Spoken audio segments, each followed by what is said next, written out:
Não, tô vendo Eu aqui ela. queria perguntar como para se gerar esse PDBQT a partir do Discover Studio, né? Porque a gente Sim, tem lá o PDB só. A isso. gente gera no Discover Studio, daí joga ele no Tools Sim, para gerar o PDBQT. É só isso. dar o output depois que coloca no Discover Studio? Ou tem que fazer alguma coisa mais nesse fármaco? Não sei se eu entendi. Assim, você abre, você criou essa estrutura no Discover Studio, Sim, né?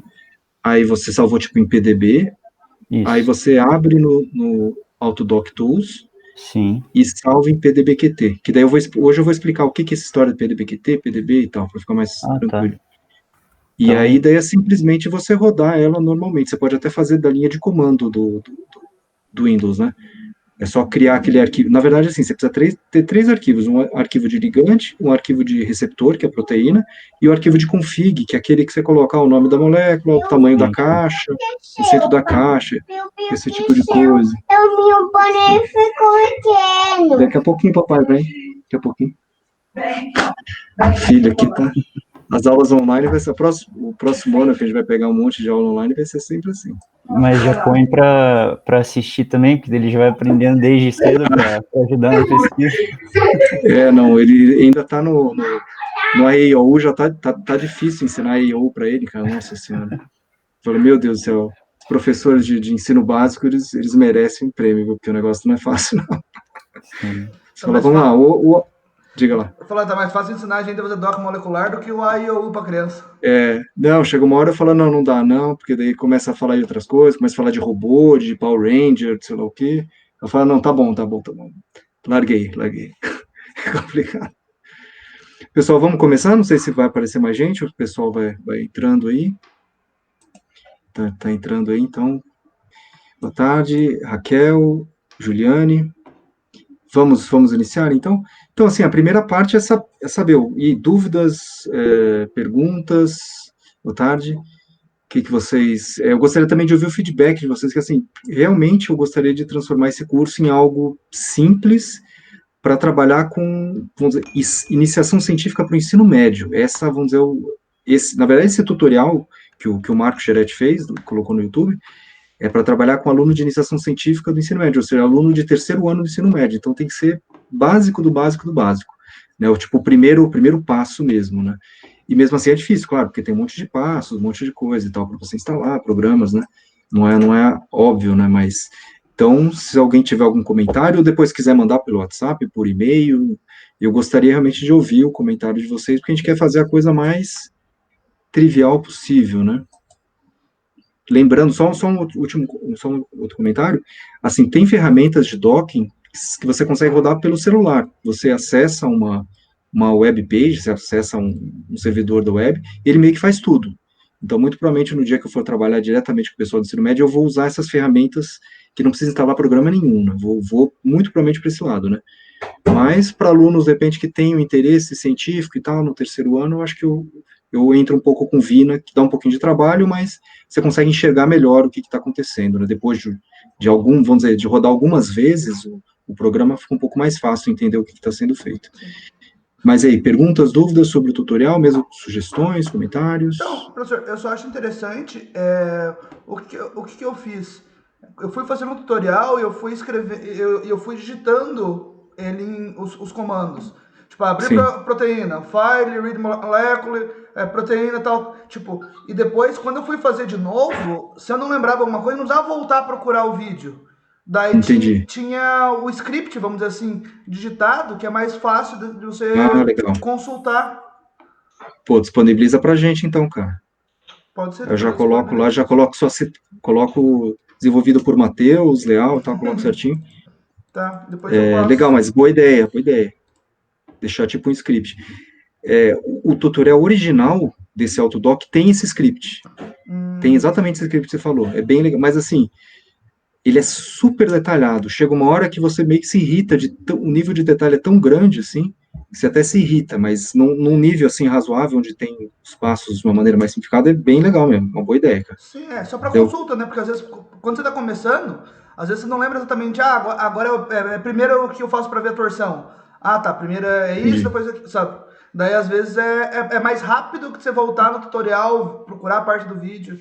Sim, não, legal, ótima ideia. Anotei aqui. Mas se puder disponibilizar, a gente já coloca ali naquele link também. Beleza. Script, né? O script dos passos, né? Mais alguma pergunta geral ou mesmo dúvidas? O que que vocês. Algum comentário? Olá, Marcos, tudo bom? Rafael. Bem quando eu perguntei, travou. Opa, voltou.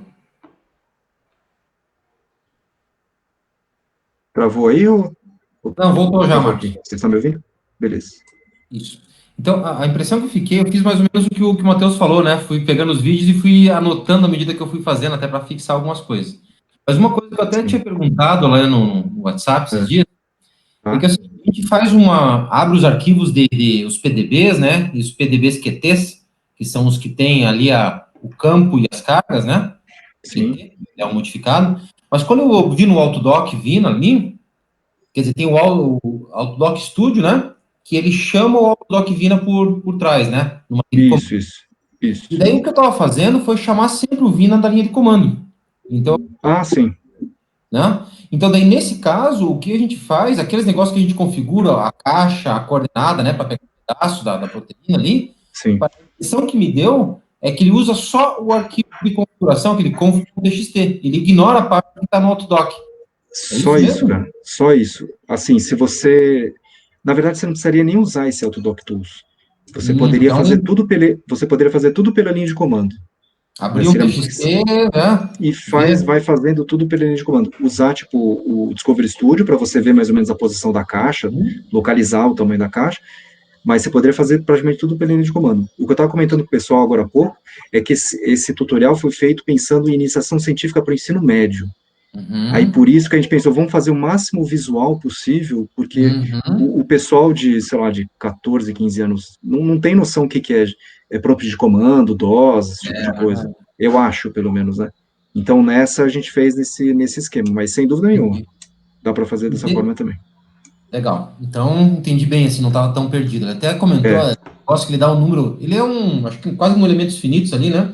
E daí ele dá um número, quando você configura no Outdock ali, o tamanho do passo e mais em quantos eu divido, daí eu consigo receber ordem ali que poderia demorar demais para fazer, quando tem muitos elementos, né? Se pega uma área muito grande, um passo... Que é o grid, né? Que é o grid, né? O grid, exatamente. Mas naquele arquivo de configuração, e essa é a minha dúvida principal, naquele arquivo .txt, ele não mostra o grid, né? Ele só dá as posições, o centro e o tamanho, né? Isso, E os que assim, entrada e saída.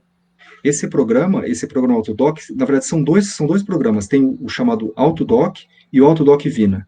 O Autodoc, você tem possibilidades de mexer um pouco mais nas estruturas, então trabalhar com grid, aumentar, diminuir grid, você consegue ter mais informações, não só do input, como do output também.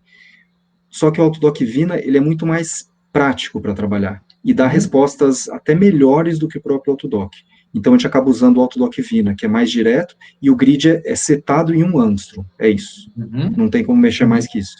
Tá? Entendi. Essa é a ideia. E outro detalhe ali, eu acho que teve mais uma pessoa que comentou no grupo lá, que a gente pegava aquele exemplo do arquivo da cristalografia X, né? Sim. Comparar com o que a gente calculou, no meu caso, ele ficou como se a origem dos dois sistemas tivessem em pontos diferentes, porque o ligante ficava fora da proteína, né? Isso. Da cristalografia ele ficava dentro. É só um Legal. ajuste de origem? É só um ajuste. Então, deixa eu começar por aí. Deixa eu começar, então, a explicar por aí. Aí, se alguém tiver mais alguma dúvida, vai me perguntando. Deixa eu colocar a tela aqui. Compartilhando a tela. Quando estiver aparecendo, aí vocês me falam. Aparecendo já. Beleza. Só uma dúvida em relação aos arquivos. O professor... aliás, a gente pegaria os arquivos do tutorial do Marcos Chiretti ou da pasta que o professor disponibilizou? Porque na verdade, acho que são os mesmos, né? Eu vi que talvez o receptor tivesse mais... O receptor do professor e a proteína do Marcos Chiretti talvez tivesse alguma diferença ali de tamanho de arquivo. Será? Depois eu vou dar uma conferida, mas eu acho que assim, eu passei para ele colocar no Drive, mas eu dou uma consultada. Você percebeu uma diferença, então? Eu não tô Sim, sim. lembrando, então. Depois eu olho que eu acho que ele colocou num Drive também, num Drive dele, né? Uhum. Sim, Eu sim. dou uma consultada, mas a princípio devia ser igual mesmo, tá? A princípio tinha que ser igual, mas depois eu dou uma olhada lá. Então vamos lá, ó, seguinte, ó. A estrutura cristalográfica é essa aqui, ó. Vocês estão me vendo minha tela? Beleza, né? Todo mundo, né? Esse é um HSG. Sim, tudo bem? Deixa eu abrir direto aqui no Protein Data Bank, ó. Esse é vamos dizer, é o banco de dados de proteína um dos mais completos que tem disponíveis, né, na internet. Então, aquela coisa, se descobre alguma nova proteína, mesmo as proteínas do coronavírus, você vê que tem os recursos aqui do coronavírus, as proteínas do coronavírus, mesmo os nucleotídeos, né, DNA, RNA, esse tipo de coisa, o pessoal deposita nesse grande banco de dados que é aberto, tá? Então, vamos colocar aqui o nome, eu já vou colocar o código, são quatro letras, ou tem dígitos também, às vezes, né? Aqui é um HSG, né? Um HSG,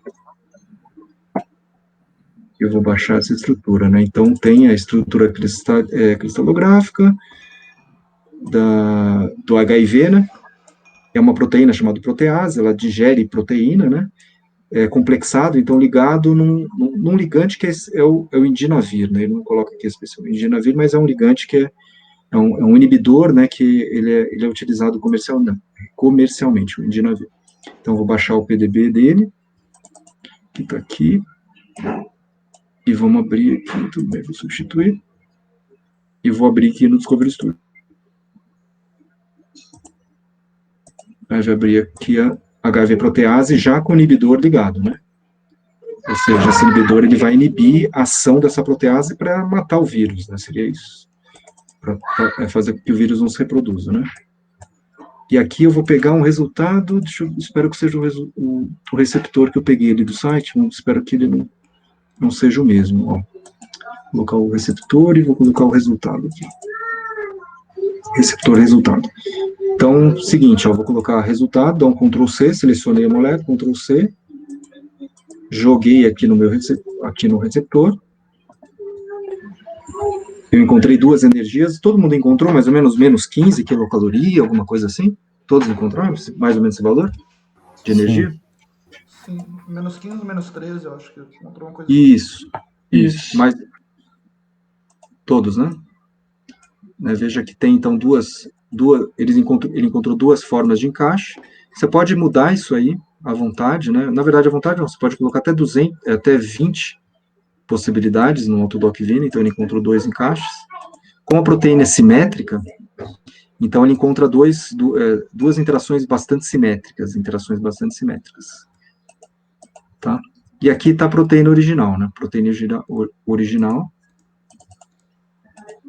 Tem águas aqui, o pessoal chama isso aqui de águas essas bolinhas vermelhas são moléculas de água, o pessoal chama de águas de cristalização, elas são importantes para manter a proteína nessa conformação, então elas são importantes muitas vezes para o resultado, depois eu vou comentar que o resultado que vocês encontraram não foi exatamente idêntico do raio-x, porque você não tem, por exemplo, as águas de cristalização no DOC, né? A gente tirou essas águas, né?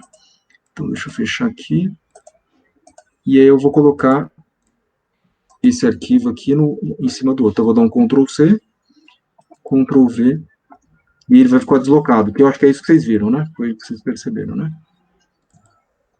Foi deslocado. Então, o que eu vou fazer? Eu vou aqui, ó, Structure, Superimpose, Molecular Overlay. Se vocês quiserem fazer em paralelo também, não sei se vocês estão com o Discovery Studio aberto aí, vocês podem até fazer meio que em paralelo. Structure, Superimpose, Molecular Overlay. Aí eu clico aqui, diz que vai demorar, tudo bem, coloca OK. Aí tem algumas possibilidades de alinhamento, então na verdade ele vai fazer um alinhamento das duas estruturas. Então eu quero que ele seja 100% estérico, ou seja, interação, vamos dizer, mecânica mesmo, né? Eu não quero, como as proteínas são idênticas, eu quero que elas encaixem uma em relação à outra identicamente, mas se você tiver duas proteínas que têm alguma diferença estrutural, você pode pedir que elas se encaixem em parte estérico e parte eletrostático, né? O target aqui é a receptora, eu vou colocar como receptor o target. Então, vou dar um OK, e agora ele vai demorar um pouquinho. Ah, não, tá aqui não. Só que não encaixou direito, né? Por que não encaixou direito? Ah, agora encaixou. Que esse é o resultado, né? Resultado, o teórico e o experimental. Tá, então, essa etapa que vocês fizeram, a gente chama de redocking. Então, a gente quer verificar se o docking ele dá um resultado compatível com o dado experimental. Então, aquele negócio, podemos confiar no programa, nesse programa de docking. Né, ele deu um resultado excelente, né? Tem uma pequena variação ali, aqui essa cadeia aqui, esse benzeno, né? Tipo não benzeno que tem um oxigênio, tem um nitrogênio, mas essa cadeia aromática aqui tem um pequeno deslocamento, desse lado está praticamente super bem encaixado e tal, ou seja, você tem um resultado de excelente qualidade, então dá para confiar nesse programa, mais ou menos essa é a ideia, tá? Então essa é a forma de fazer a sobreposição, então, isso para quem não acompanha, então é Structure, Superimpose, Molecular Overlay, tá? E aí vai aparecer aquela telinha, você vai dando OK e tal, tem um detalhe ou outro para acertar, mas daí ele vai encaixar muito bem. Então o resultado é excelente, muito provavelmente, se vocês encontrarem esse valor de menos 15 quilocaloria, vocês têm um resultado muito bom. Esse valor é interessante que vocês tenham em mente, que vamos dizer que é um valor de interação muito bom, tá? Então é uma interação muito, muito boa. Quando vocês forem fazer o teste para essas moléculas para o coronavírus, teoricamente, se você encontrar um valor menos 15, menos 14, menos 15, menos 14 quilocaloria por mol, seriam resultados de interação excepcionais, absolutamente excepcionais, tá? Muito provavelmente não vai encontrar, não vai ter jeito. Por quê? Primeiro, essa estrutura cristalina, ela já foi, vamos dizer, ela já foi preparada com a proteína e o ligante perfeitamente encaixados, né? Você tem um encaixe perfeito. Quando a gente for rodar o docking para, por exemplo, a protease do coronavírus e um medicamento qualquer, vai ter um encaixe razoável, muito provavelmente, mas ele não vai estar completamente apontado um para o outro. É como se fosse realmente aquela ideia da chave fechadura, né? As tramas ali não vão estar totalmente uma ligada à outra, completamente interagindo de uma maneira a mais perfeita possível. Tá, então, o programa de docking ele vai dar mais ou menos uma ideia geral de como é que seria esse encaixe, mas o encaixe perfeito teria que fazer algumas etapas adicionais, como aquilo que eu mostrei da dinâmica molecular, quando você coloca a proteína para se movimentar, esse tipo de coisa. Tá, então, mas se a gente conseguisse encontrar, por exemplo, menos 10 quilocalorias, já seria um resultado excelente. A gente teria um fármaco, vamos supor, que manteria as fases, as próximas fases, né, que seria a fase in vitro, depois fase in vivo, esse tipo de coisa. Tá? Tudo bem? Ficou claro? Beleza? Sim? Mais alguma pergunta geral sobre o tutorial, o docking, o que ele faz? Alguma dúvida? Foi uma grande dúvida aí? Alguma coisa? Tranquilo?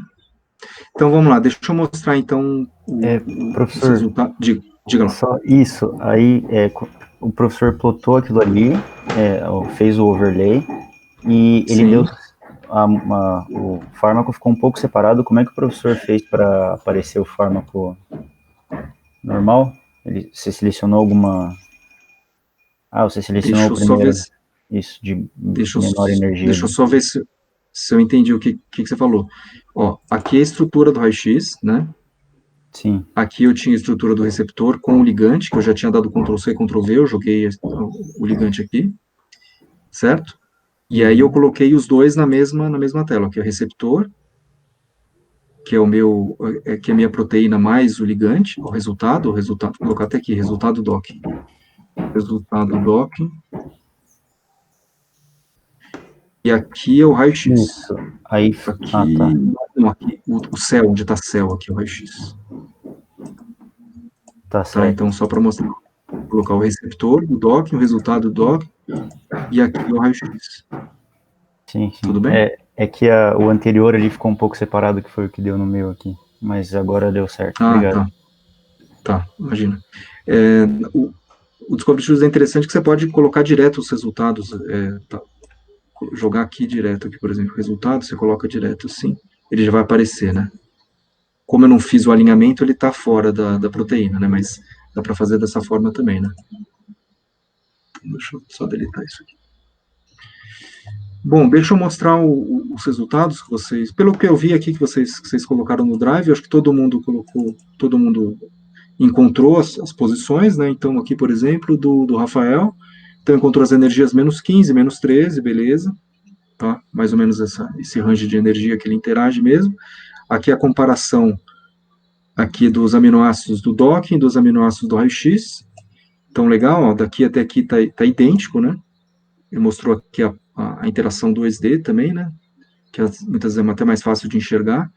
Tem esses aminoácidos que são os mesmos, e tem alguns adicionais. Muito provavelmente esses adicionais estão relacionados com aquilo que eu comentei das águas de cristalização, né? Então, tem algumas informações adicionais que tem no cristal que a gente não está contemplado no docking, né? Então, ele não vai dar um resultado exato, né? Apesar de dar um encaixe muito bom, ele não vai dar um resultado idêntico, né? O que é experimental. Mas, olhando só por olhar por esses aminoácidos, você vê que ele está interagindo nesses aminoácidos chaves, né? Esses principais, né? Para acrescentar alguma coisa rápida aqui, Marcos, eu coloquei aí no Excel, eu coloquei a figura do 2D, e a primeira vez que eu vi a figura, eu tentei fazer essa correlação ali visual, o que eu percebi que na hora de mostrar em 2D, do cristal, do raio-x, ele desenha um pouco diferente a molécula do ligante. Eu fiquei um tempo torcendo para ver se era outra coisa, depois eu percebi que era só uma maneira de representar ali, né? Ah, tá, entendi. Se for ver a molécula, ela é representada diferente no 2D de cada um deles, né? Daí, ali, mas eu acho que, deixa eu ver se eu consigo enxergar aqui. Vendo esse meu Excel, você consegue ver aí até bem no centro da figura aí. Aqui, porque eu acho que teria que fazer o rebatimento da figura, né? Na verdade, eu fiquei torcendo ele no Discovery Studio ali para ver se fazia a molécula certa, daí eu cheguei à conclusão que, para planificar isso daí, ele desenha o ligante um pouco diferente. Ah, então, pode ser. Mas é aquela coisa, se você olha no 3D, você vê que ela é idêntica mesmo, né? Isso, eu fiquei torcendo ela para ver se achava, mas depois eu cheguei à conclusão que era a mesma coisa. Quando você vê a sobreposição das duas, né, você vê que elas são realmente idênticas, né? Uhum. Pode ser, é possível mesmo, né? Bom, beleza, então, assim, a maioria, alguns encontraram mais aminoácidos que interagiam e tal, mas basicamente são esses mesmo, então você vê que a interação, ela é o docking dá um resultado muito bom em relação aos resultados experimentais, né? Aí a pergunta que eu faço aqui, o resultado obtido é aceitável? Sim, aceitável, né? Você tem uma boa correlação entre os dois resultados, né? Eles praticamente o mesmo encaixe, a mesma região de encaixe. A outra pergunta aqui, que daí algumas pessoas não responderam, mas não tem problema. O ligante interage com mais de uma cadeia? Cadeia, sim, essa proteína tem duas cadeias polipeptídicas, né? Então, tem a cadeia A e a cadeia B. A pergunta é simplesmente isso, se ela interage com as duas. E sim, quando você olha aqui, você vê que ela interage tanto com aminoácidos da cadeia A, quanto aminoácidos da cadeia B, né? Tanto é que vocês colocaram aqui. Então, aqui, por exemplo, ó, glicina da B, prolina da A, valina da A, glicina da A, prolina da B, né? Então, é isso aí. Cadeia A e cadeia B interage com A e B. O ligante interage com quais estruturas secundárias? Isso também perguntas assim para o pessoal que já fez cursos de bioquímica, esse tipo de coisa, né? Então, basicamente, essas estruturas aqui da HIV protease são chamadas beta-folhas. A beta-folhas são estruturas bem conservadas e elas têm entre as folhas, isso aqui são como se fossem folhas, né? Representação de folhas. Entre as folhas, elas se mantêm estáveis porque fazem ligação de hidrogênio entre esses dois lados da folha. E como eu falei daquela primeira aula lá, ligação de hidrogênio, vamos dizer, para um físico, é pensar que é interação eletrostática. É simplesmente interação positivo com negativo. Para os químicos, por exemplo, tem a ELIS, que é química, ligação de hidrogênio é bem mais complicado que isso, porque tem interação de orbitais ligantes com não ligantes, tem muita coisa mais avançada por trás disso. Mas numa primeira imagem, a gente pode pensar que é uma interação eletrostática entre elas. Então, as estruturas que ele se liga, ele interage aqui com essas beta-folhas, Aqui, por exemplo, é uma chamada alfa-hélice, depois eu vou comentar um pouquinho o que é alfa-hélice. Aqui tem algumas, que o pessoal chama de voltas, turns, tem algumas regiões mais interação mais randômica, assim, que não tem uma interação muito forte, então essa parte mais branca é porque tem uma mobilidade maior, e as mais estáveis aqui são a alfa-hélice e a beta-folha. Então isso é só para quem lembra ou quem estudou um pouquinho de bioquímica, né? Então são essas estruturas, né, que ele interage, e aqui o ligante interage com algum sítio importante da proteína. Isso também, a gente nem comentou sobre isso, mas se alguém fosse procurar a respeito, o sítio catalítico, isso, como é uma enzima, a enzima ela faz realiza uma reação química, né? Então a região catalítica é essa parte aqui, ó, interna. Essa é a região catalítica que vai cortar o peptídeo da HIV protease, do HIV, né, da cadeia polipeptídica do HIV. Então aqui seria a região catalítica, mas são informações assim que você tem que buscar daí na literatura para entender, né? Só para vocês entenderem um pouquinho melhor sobre essa proteína, né? Então, o vírus HIV, ele forma uma cadeia polipeptídica para formar novos vírus, e esse HIV protease, ele sai clivando, ele sai cortando pedaços, né? E na hora que você coloca esse inibidor, ele simplesmente trava o funcionamento a função dessa proteína, né? Dessa enzima, né? Então, essa é uma das maneiras de você matar o vírus ou reduzir a quantidade que tem no corpo, né? Então, essa é uma das funções dessa proteína. Então, aqui a resposta seria o sítio catalítico, interagiria com o sítio catalítico, mas isso é uma coisa que só para quem tivesse curiosidade e buscasse na literatura sobre isso, né? E a maioria respondeu dessa maneira, então beleza, tá tranquilo. Mais alguma pergunta sobre tutorial? Perguntas? Dúvidas? Tranquilo? Ali na ligação dos aminoácidos, então eu não levaria em conta o Van der Waals, por exemplo? Ele leva em conta Van der Waals também, naquela imagem ali, né? Deixa eu ver, deixa eu colocar outra vez. Porque alguns aminoácidos ali não aparece a ligação tracejada ali na estrutura 2D, né, por exemplo. Mas Van der Waals, eu também considero que tudo que aparecer ali significa que está ligado, certo? Tá ligado. Eu só não lembro qual que é o código de cor do Van der Waals, talvez seja o verdinho, né? Mas então, pelo que eu lembro aqui, todos os verdinhos aqui, eu acho que esses verdinhos mais claros, né? Isso. É Van der Waals, se eu não me engano, tá? Tá então certo, não é aquela coisa, não é uma ligação direcionada, né? Como uma ligação de hidrogênio, que é bem direcionada, né? Que é a ligação de hidrogênio. Beleza? Então, se vocês tiverem alguma dúvida a mais, aí perguntem, senão eu vou mostrar a segunda atividade, que era preparar os inibidores, né? Então, alguns enviaram para mim os inibidores, por favor, coloquem lá no Drive os inibidores para eu verificar se está certo. Só um que eu vi que tem problema aqui é o seguinte, a ivermectina. Ivermectina é o meu. Então, vamos consertar aí qualquer questão aí. Deixa eu mostrar qual que é o problema aqui, ó. Então, a primeira coisa... Oi.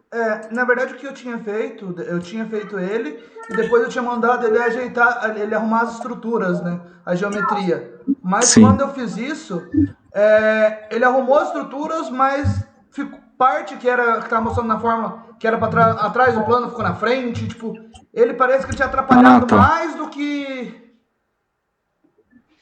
Entendi. Do que ajudado. Daí eu voltei pro Então, vamos ver se a gente consegue...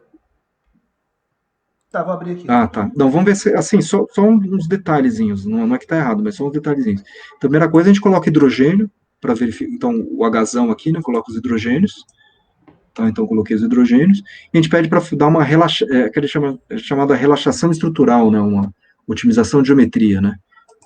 Então, você vai apertando várias vezes aqui, nesse botão aqui, ó, isso, acho que, se não me engano, está no tutorial do SAM, do Discovery Studio, tá, Sim. Então, você vai apertando várias vezes, porque, assim, essa estrutura, ela não é plana, né? Sim. Então, ela é meio torcida mesmo, né? Então, você vai clicando várias vezes, até ela meio que acertar a geometria dela. Aí, para visualizar, vamos tirar os hidrogênios aqui, só para visualizar. Agora sim, ela está, vamos dizer, teoricamente bagunçada, mas não, a estrutura dela é assim mesmo. Tá? Ela não é perfeitamente plana, né?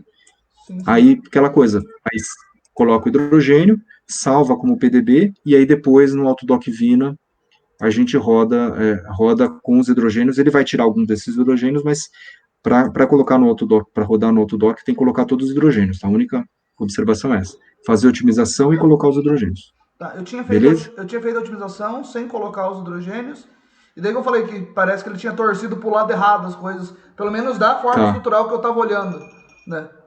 Mas então tá. Entendi. Tá. Beleza. Aliás, é gigantesca essa estrutura, eu não tinha ideia que era tão grande, né? Essa vai dar mais trabalho para rodar, vai ser um pouco mais demorado. Mas beleza. Então, eu acho que era só isso. Discovery Studio, beleza? Todo mundo entendeu? Legal, assim. É bem facinho de usar também, né? Professor, em relação aí à montagem do fármaco, sim. O meu era o Anita, e ele é bem simples de montar. Mas em relação a colocar esses hidrogênios automaticamente, quando eu fazia isso não dava certo, porque eu imagino que até, pelo que eu vi, ficavam hidrogênios a mais, por exemplo, nos nitrogênios, e até em alguns carbonos. E, bom, isso, a primeira vez que eu coloquei os hidrogênios, ele encheu de hidrogênio em tudo quanto era lugar, que inclusive não tinha.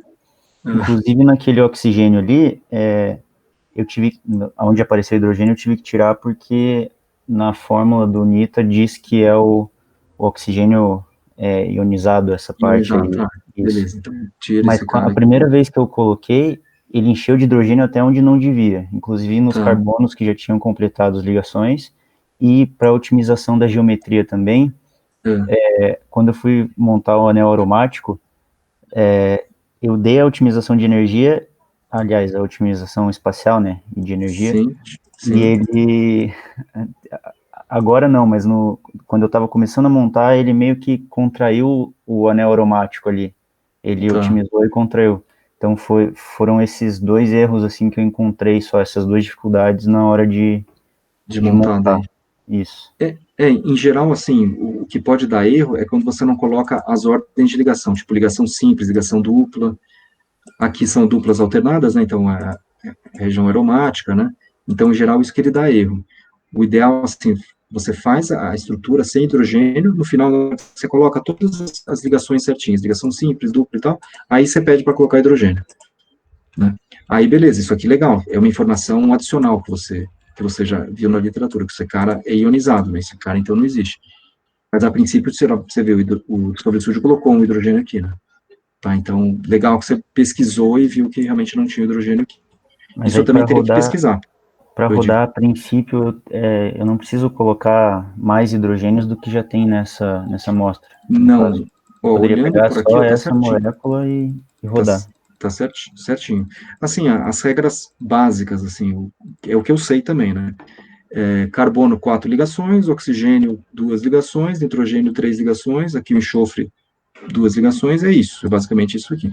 Esse cara aqui, ele tem uma ligação só porque ele é negativo, na verdade, então você pode até colocar uma carga aqui negativa. Por isso que ele tem uma ligação, porque ele é ionizado e fica negativado, né? Mas o autodock Vina, ele é tão simplificado que ele vai ignorar isso aí. Professor, ele vai entender que isso aqui, diga. Se você colocar essa carga como negativa e mandar preencher com os hidrogênios, ele não vai colocar o hidrogênio ali agora? Aí não vai colocar, se eu pedir colocar hidrogênio aqui, ele não coloca daí, porque ele já sabe que já fechou a ligação aqui, seria isso, né? A ligação está fechada aqui. Tá? Beleza, mas eu não tinha visto, eu achei que eu colocaria carga tirando hidrogênio. Obrigado por essa informação a mais. Beleza. Mais alguma pergunta, dúvidas? Tranquilo? Então, assim, diga. Eu peguei o da hidroxicloroquina, mas eu acabei não desenhando ela e peguei de um banco de dados também. Tá. Então, a ideia, eu não quis dar essa dica para vocês, porque eu gostaria que vocês aprendessem a mexer um pouquinho no Discovery Studio, né? Rafael mas sem dúvida, tá tudo... não queria... roubando, essa dica aí é a dica de... Tá roubando. A ideia é que vocês construam a estrutura na mão ali, né? Mas beleza, tranquilo. Mas essa questão de colocar as cargas negativas ali, a molécula veio pronta, não veio conformada, eu tive que fazer aquela otimização de vários passos aí, para torcidinha. Agora me chamou a atenção essa história aí de você saber que ela tem uma ligação dupla ou simples, eu estou confiando no arquivo alheio, né? Então, não, mas isso tem na estrutura 2D. Se você procurar no Google ali, você vai colocar, sei lá, hidroxicloroquina, ele já vai, sei lá, colocar aqui, cloroquina. Cloroquina structure.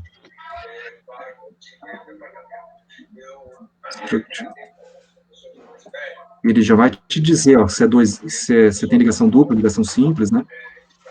Tá? Então, você tem que mais ou menos se basear nisso, né? Certo? Mas pelo menos agora o Rafael me tirou uma dúvida, porque eu fiz a minha do Ritonavir, mas eu não fiquei satisfeito com ela, que quando você põe a torção, ela vira um monstro, assim, ela não fica essa coisa planificada que você espera, né? Agora eu até vou buscar uma que tem para comparar com a minha para... A ideia é que talvez não seja plano mesmo, né? Você vê o caso aqui da ivermectina, né? A ivermectina, ela é assim, é toda torta mesmo, né? Abre a fórmula estrutural da ivermectina pra você ver no Google. Ivermectina. Acho que até procurei isso aqui, vamos ver, a ivermectina. Eu não sabia também que ela é tão grande, que ela era tão grande, né? Ivermectina, mas aqui vai aparecer um monte de coisa, né?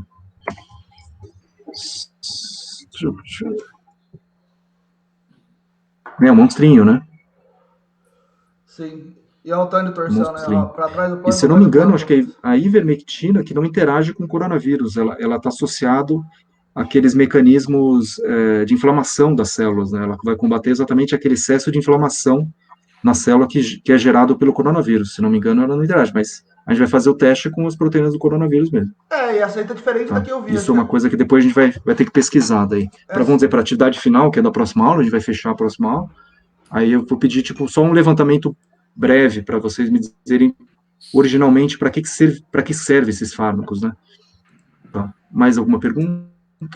A estrutura que eu vi, acho que estava um pouco diferente daquela ali que o senhor abriu. Mas tudo bem, qualquer coisa depois eu dou uma olhada e construo de novo. Porque era aquela, mas aquela coisa. A ideia é assim, a ideia é a gente fazer um primeiro docking só para ver se ela tem um encaixe razoável ou não, né?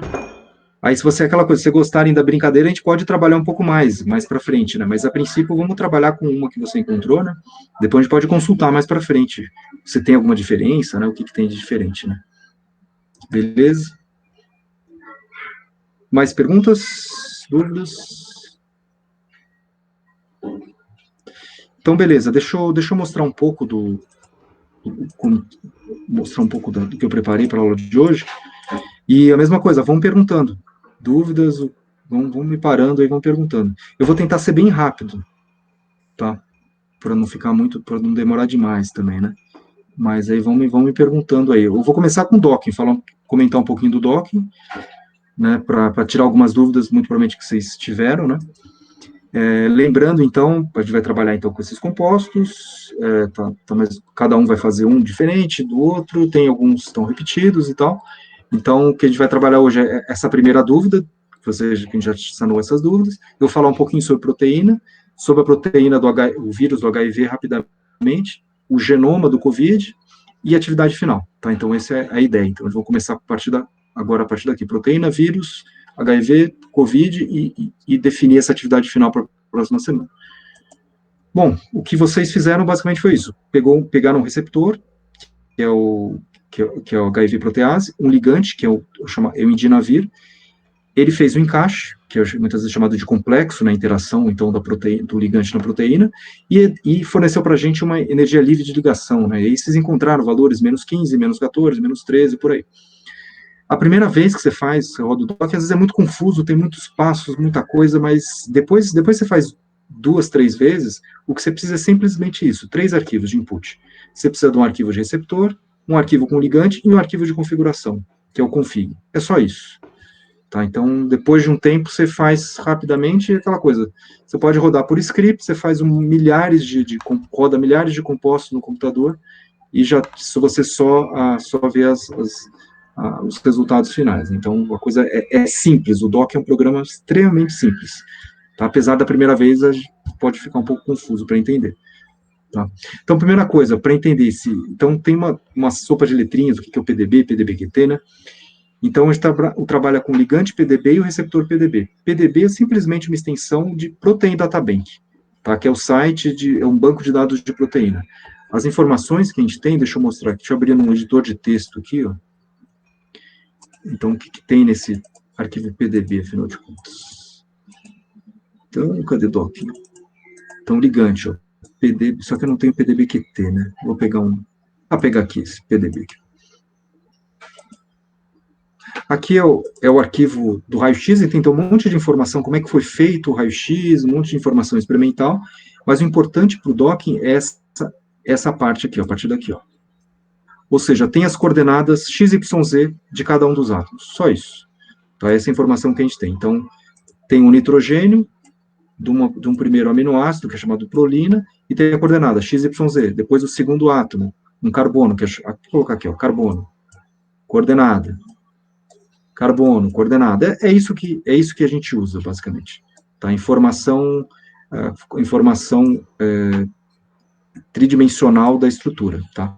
Simplesmente isso que a gente trabalha. Então, esse é o arquivo PDB, que a gente trabalha, então, o PDB do ligante e o PDB do receptor, tá?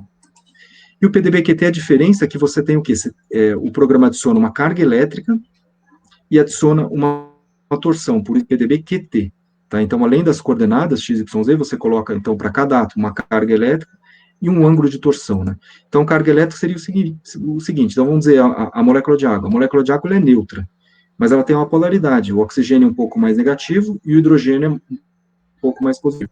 Então, ele coloca as cargas, que a gente chama de cargas parciais, tá? Então, as cargas aqui, então, a soma tem que dar exatamente igual a zero, né? Então, as cargas parciais, o oxigênio um pouco mais, tem menos 0,6 elétrons, os hidrogênios têm mais 0,3, mais 0,3. Então, isso é adicionado naquele arquivo, né, no PDB-QT. Então, deixa eu mostrar aqui, ó. PDB-QT ligante, ó, ele coloca aqui, ó, ele coloca as cargas parciais. Então, a carga 0,3, 0,2, menos 0,2, menos 0,3. Então, é basicamente isso que ele coloca. O programa AutoDocTools, ele adiciona, então, as cargas, né? Então, ele dá... Opa, isso aqui eu baguncei aqui. Ele coloca, vamos dizer, um sentido químico para aquilo que a gente está trabalhando.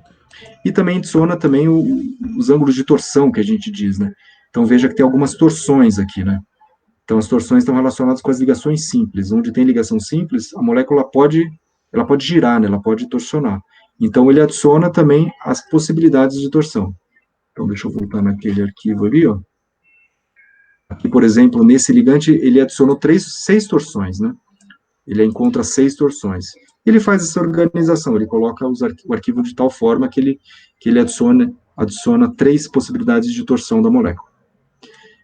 Deixa eu mostrar na forma visual o que seriam essas torções. Então, vou pegar aqui a Anitta, né, do nosso amigo aqui. Então, onde teriam torções, nesse caso, essa molécula? Aqui no Discovery Studio tem um ícone de torção aqui, que é esse carinha aqui, ó. Esse aqui. Então, o que o programa faz é o seguinte, ele gira isso aqui, e verifica qual que seria o melhor encaixe girando essa parte aqui. Aqui tem outra ligação simples, ele gira isso aqui, ele vai girar esse aqui, vai girar esse aqui, vai girar esse aqui, vai girar esse aqui, e esse aqui não acaba não girando porque ele elimina esses hidrogênios aqui, deixa eu até tirar os hidrogênios. Isso aqui não giraria. Então, aqui nessa molécula teria um ângulo de torção, 2, 3, 4, 5, 6 ângulos de torção. É isso. Então, ele cria um arquivo PDB-QT que vai colocar tanto as cargas quanto essa torção, tá? Então, algo adicional aí que eu não tinha comentado, eu não lembro se isso está no tutorial, naquele tutorial. No arquivo do config, então, o que você tem? Você tem receptor, tem o ligante, o centro da caixa e o tamanho, né? E o nome, isso tudo em angstrom, né? Tudo em angstrom. E o nome que você quer dar. Você pode variar do jeito que você quiser. Qualquer nome que você quiser dar, que você pode dar sem problema nenhum. Então, esse é o arquivo do config. Tem algumas coisas a mais que você consegue fazer, por exemplo. Então, se você digitar no prompt de comando do Windows, ou mesmo do Linux, Vina, vai aparecer uma série de outros parâmetros, né? Então, aqui o que você tem? Você tem o receptor. Flex é quando você quer flexibilizar também o receptor, ou seja, a proteína. No caso que vocês rodaram, a proteína estava rígida, é como se fosse a fechadura rígida, e a chave se move, né, se tem mobilidade, mas você pode também flexibilizar a proteína, para fazer um cálculo uma qualidade um pouco maior. O que mais? Você pode pedir um arquivo de log, né? Aqui é o arquivo out, é o arquivo de saída, aqui é um arquivo de log, aqui o centro da caixa, o tamanho e tal. Você pode definir aqui CPU, você pode aumentar aumentar, vamos dizer, a qualidade do cálculo, esse exhaustiveness, você consegue colocar, por exemplo, uma caixa maior, e você consegue que o cálculo seja com a qualidade tão boa quanto, então você pode aumentar bastante o exhaustiveness. Pra vocês terem uma ideia, em geral, quando eu rodo os cálculos, eu coloco o exhaustiveness em 250, para ter uma qualidade a melhor possível. Fiz um teste de convergência, vi que 250 era um valor razoável para as proteínas que eu uso. Aqui, número de modos, então, no caso, o default, ele daria até 9 posições de encaixe. Vocês viram que vocês encontraram 2 ou 3, né, mas você pode colocar 9. Ele pode dar no default 9, mas o máximo que você consegue pedir é 20. Tá? E aqui o range de energia, né? Então, esse range de energia é que se você quer, por exemplo, vocês encontraram uma energia de menos 15. Eu só quero ver interações de menos 15 a menos 10. Aquelas que forem abaixo de menos 10 não me interessam. Aí você pode colocar um range de energia, né? Então, tem uma série de outros parâmetros que você pode colocar no arquivo config, ou você pode rodar na linha de comando também. Se você preferir, você pode fazer tudo pela linha de comando também. Tá, algumas informações a mais. Acho que o Marcos colocou no tutorial, né? Fiquei repetido isso. Outro dado importante é o seguinte, a tal da caixa de busca, né? Essa história da que é essa tal de caixa de busca e esse grid que você tem que colocar também. Então, a caixa de busca, você seleciona exatamente a região que você quer que o ligante interaja, tá? Basicamente é essa a ideia, é bem simples mesmo. Então, você tem 2 tipos de docking. Você tem o docking global, ou que a gente chama de blind docking, né? Quando você não faz a mínima ideia onde o fármaco vai interagir. Então, vamos supor, vocês vão estudar um ligante que vai interagir com uma proteína do coronavírus. Vocês podem, a princípio, fazer um blind docking. Você não sabe onde ele está interagindo. Então, vocês vão fazer a coisa do zero. Então, você espera que ele se encaixe em qualquer lugar da proteína. Tá? Então, vocês podem rodar essa busca global ou blind docking. Essa é uma maneira de você fazer, então, uma caixa grande para englobar a proteína inteira. O melhor, vamos dizer, cientificamente, é você criar várias caixas pequenas e cobrir a proteína como um todo. Porque daí você não perde em eficiência do cálculo, né? Então, o cálculo ele tem um limite ali que ele consegue fazer essa busca. Se você faz uma caixa enorme, ele acaba, muitas vezes, não dando resultados tão bons quanto esperado. Então, às vezes, o ideal é fazer várias caixas pequenas, e isso normalmente a gente faz por script também, né? Roda o script, ele faz o rastreamento de toda a proteína. Então, esse é o docking global, ou blind docking. E o que vocês fizeram no tutorial é o chamado busca local, o docking local. Então, a gente mais ou menos sabia onde o ligante ia se encaixar e colocava uma caixa exatamente na região onde tem esse vão aqui, né? Então, a partir dali, ele só vai buscar nessa região. Tá? Então, quando a gente fizer do coronavírus, muito provavelmente a gente vai fazer a busca local porque ele é mais rápido. Né? Mas se alguém quiser fazer a busca global também, fazer alguns estudos um pouco mais detalhados, pode fazer isso aqui que seria o mais próximo da realidade, a gente conseguir resultados melhores. Mas, a princípio, a gente vai fazer só a busca local para não ser muito pesado nos computadores, né? Assim, outros programas usam outras formas de busca, né? Então, tem alguns que você tem que determinar quais aminoácidos interagentes, né? Mas o Autodoc Vina, ele trabalha com essa forma que ele é bem prática de entender, né? Bem prática de acompanhar. Outra coisa é essa história do grid, né? Então, o grid, eu acho que uma maneira bem fácil de enxergar o grid é pensar como é que é feito simulações para previsão do tempo, né? Então, antigamente, você vê em 1990, a pesquisa o estudo de previsão do tempo na Europa considerava, então, o grid para determinar a Europa dessa forma. Então, eram caixas, vamos dizer, caixas de simulação desse tamanho, né? Vê a Europa aqui, ó, detalhada em 2007, ó. Você tem uma informação super detalhada aqui. Mas, inicialmente, o tamanho do grid era desse tamanho. Era um coarse grid, né? Então, um grid muito grande, então você perdia muita informação, então a previsão do tempo não era tão adequada quanto. Então, 1990, depois 1996, 2001, 2007. Então, hoje, muito provavelmente, está muito melhor do que isso, né? Então, você consegue ter um detalhamento muito melhor. A mesma ideia para o docking que a gente está fazendo. Então, quando você mexe no grid, você acaba melhorando a qualidade. No caso, no Autodoc Vina, ele mantém sempre um angstrom, mas tem outro chamado Autodoc, o programa só Autodoc, não Autodoc Vina, você pode mexer nesse grid também. Mas no Vina, você tem que colocar em um angstrom e ponto final, não tem jeito.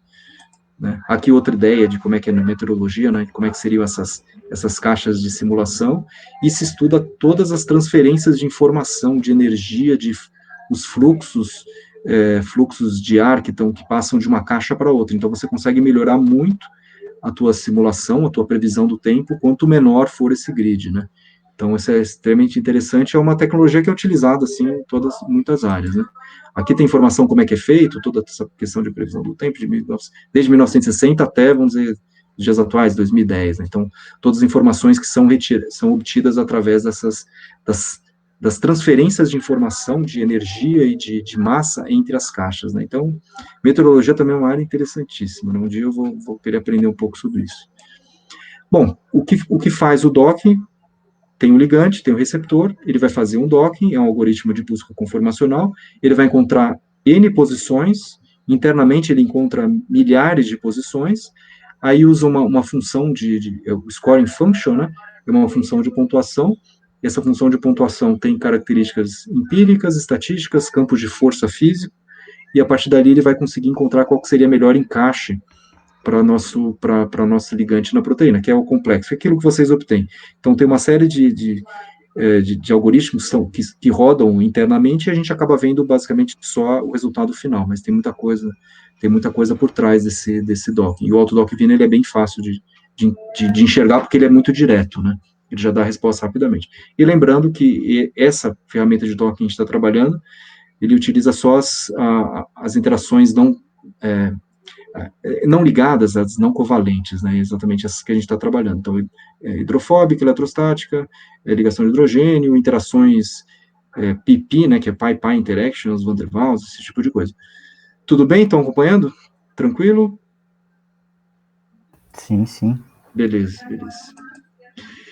Alguns pontos adicionais, isso é aquela coisa, se alguém se interessar em fazer alguma coisa a mais, a gente tem muitos passos além que você tem que fazer, né? Para fazer uma pesquisa científica mesmo, né? Então, a primeira coisa é aquilo, você tem que baixar as estruturas num banco de dados de proteína, como, por exemplo, o Protein Data Bank, tanto a proteína quanto o ligante, né? Você baixa as estruturas. A gente muitas vezes tem que verificar se tem átomos faltantes ou resíduos faltantes, a gente nem olhou isso aí, mas às vezes a estrutura ela não está completa, a gente tem que verificar, e se tiver incompleto, a gente vai ter que reconstruir o que estiver faltando. Tá? Então, tem a parte de reconstrução das proteínas, dos ligantes também. O que vocês fizeram, vocês tiraram a molécula de água, íons, cofatores, outros ligantes, vocês fizeram, isso tudo a gente acabou fazendo, né? É sempre importante fazer a otimização de geometria do ligante, aí entre os cálculos quânticos. Então, se a gente for fazer uma pesquisa séria mesmo, assim, de publicar, a gente vai ter que fazer a otimização de geometria não no Discovery Studio, a gente vai fazer utilizando algum cálculo quântico, como, por exemplo, o Gaussian.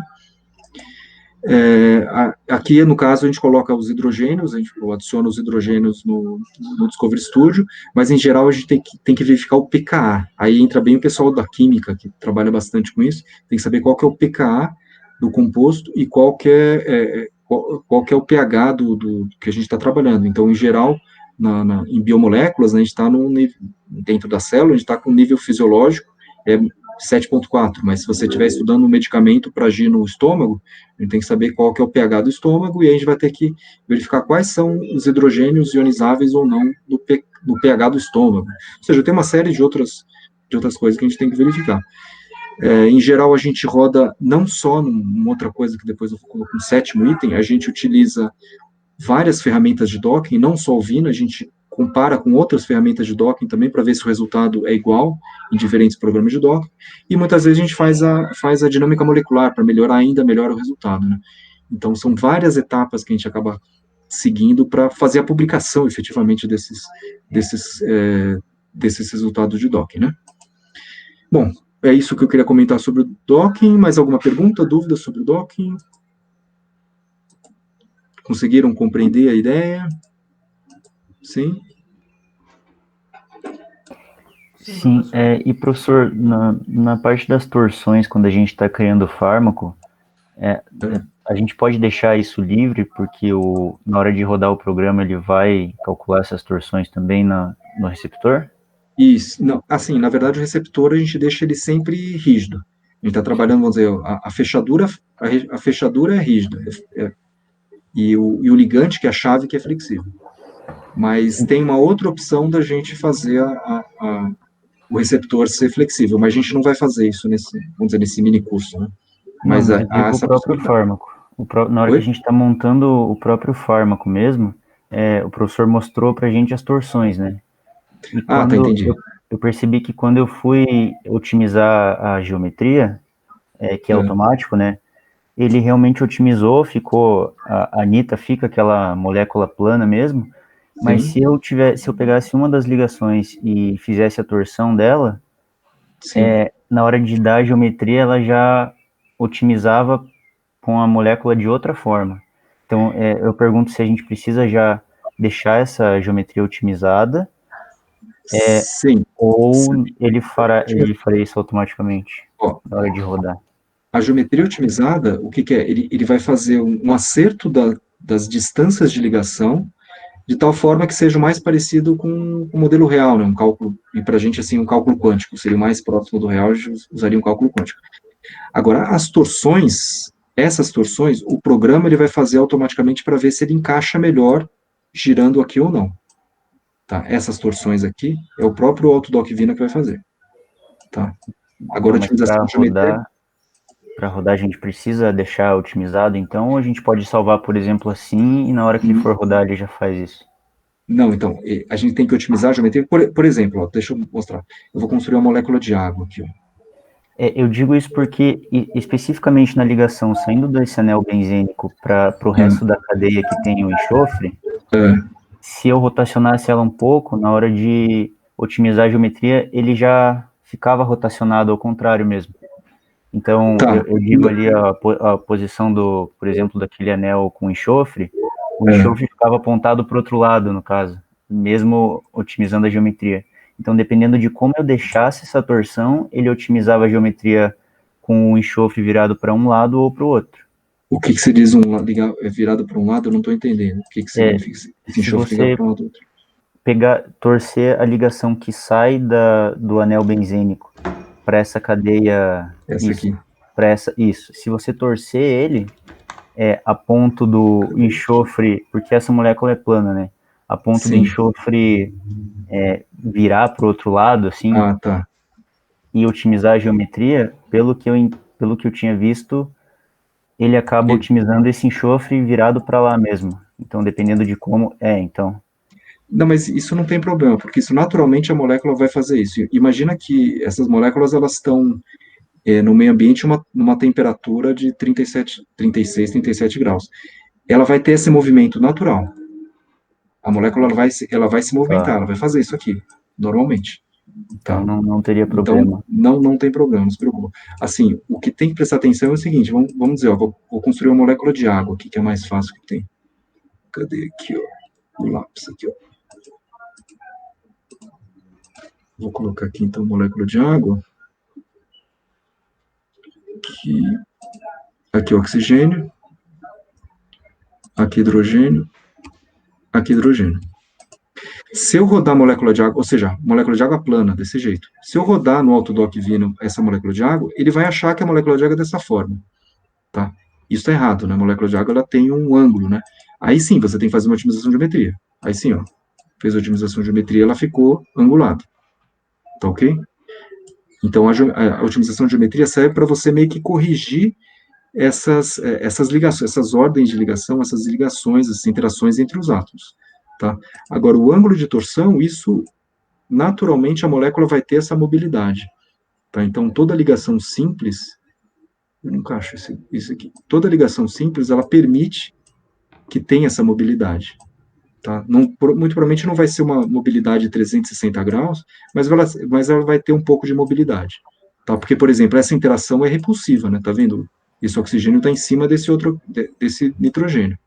Então, isso jamais vai acontecer, porque é super repulsivo.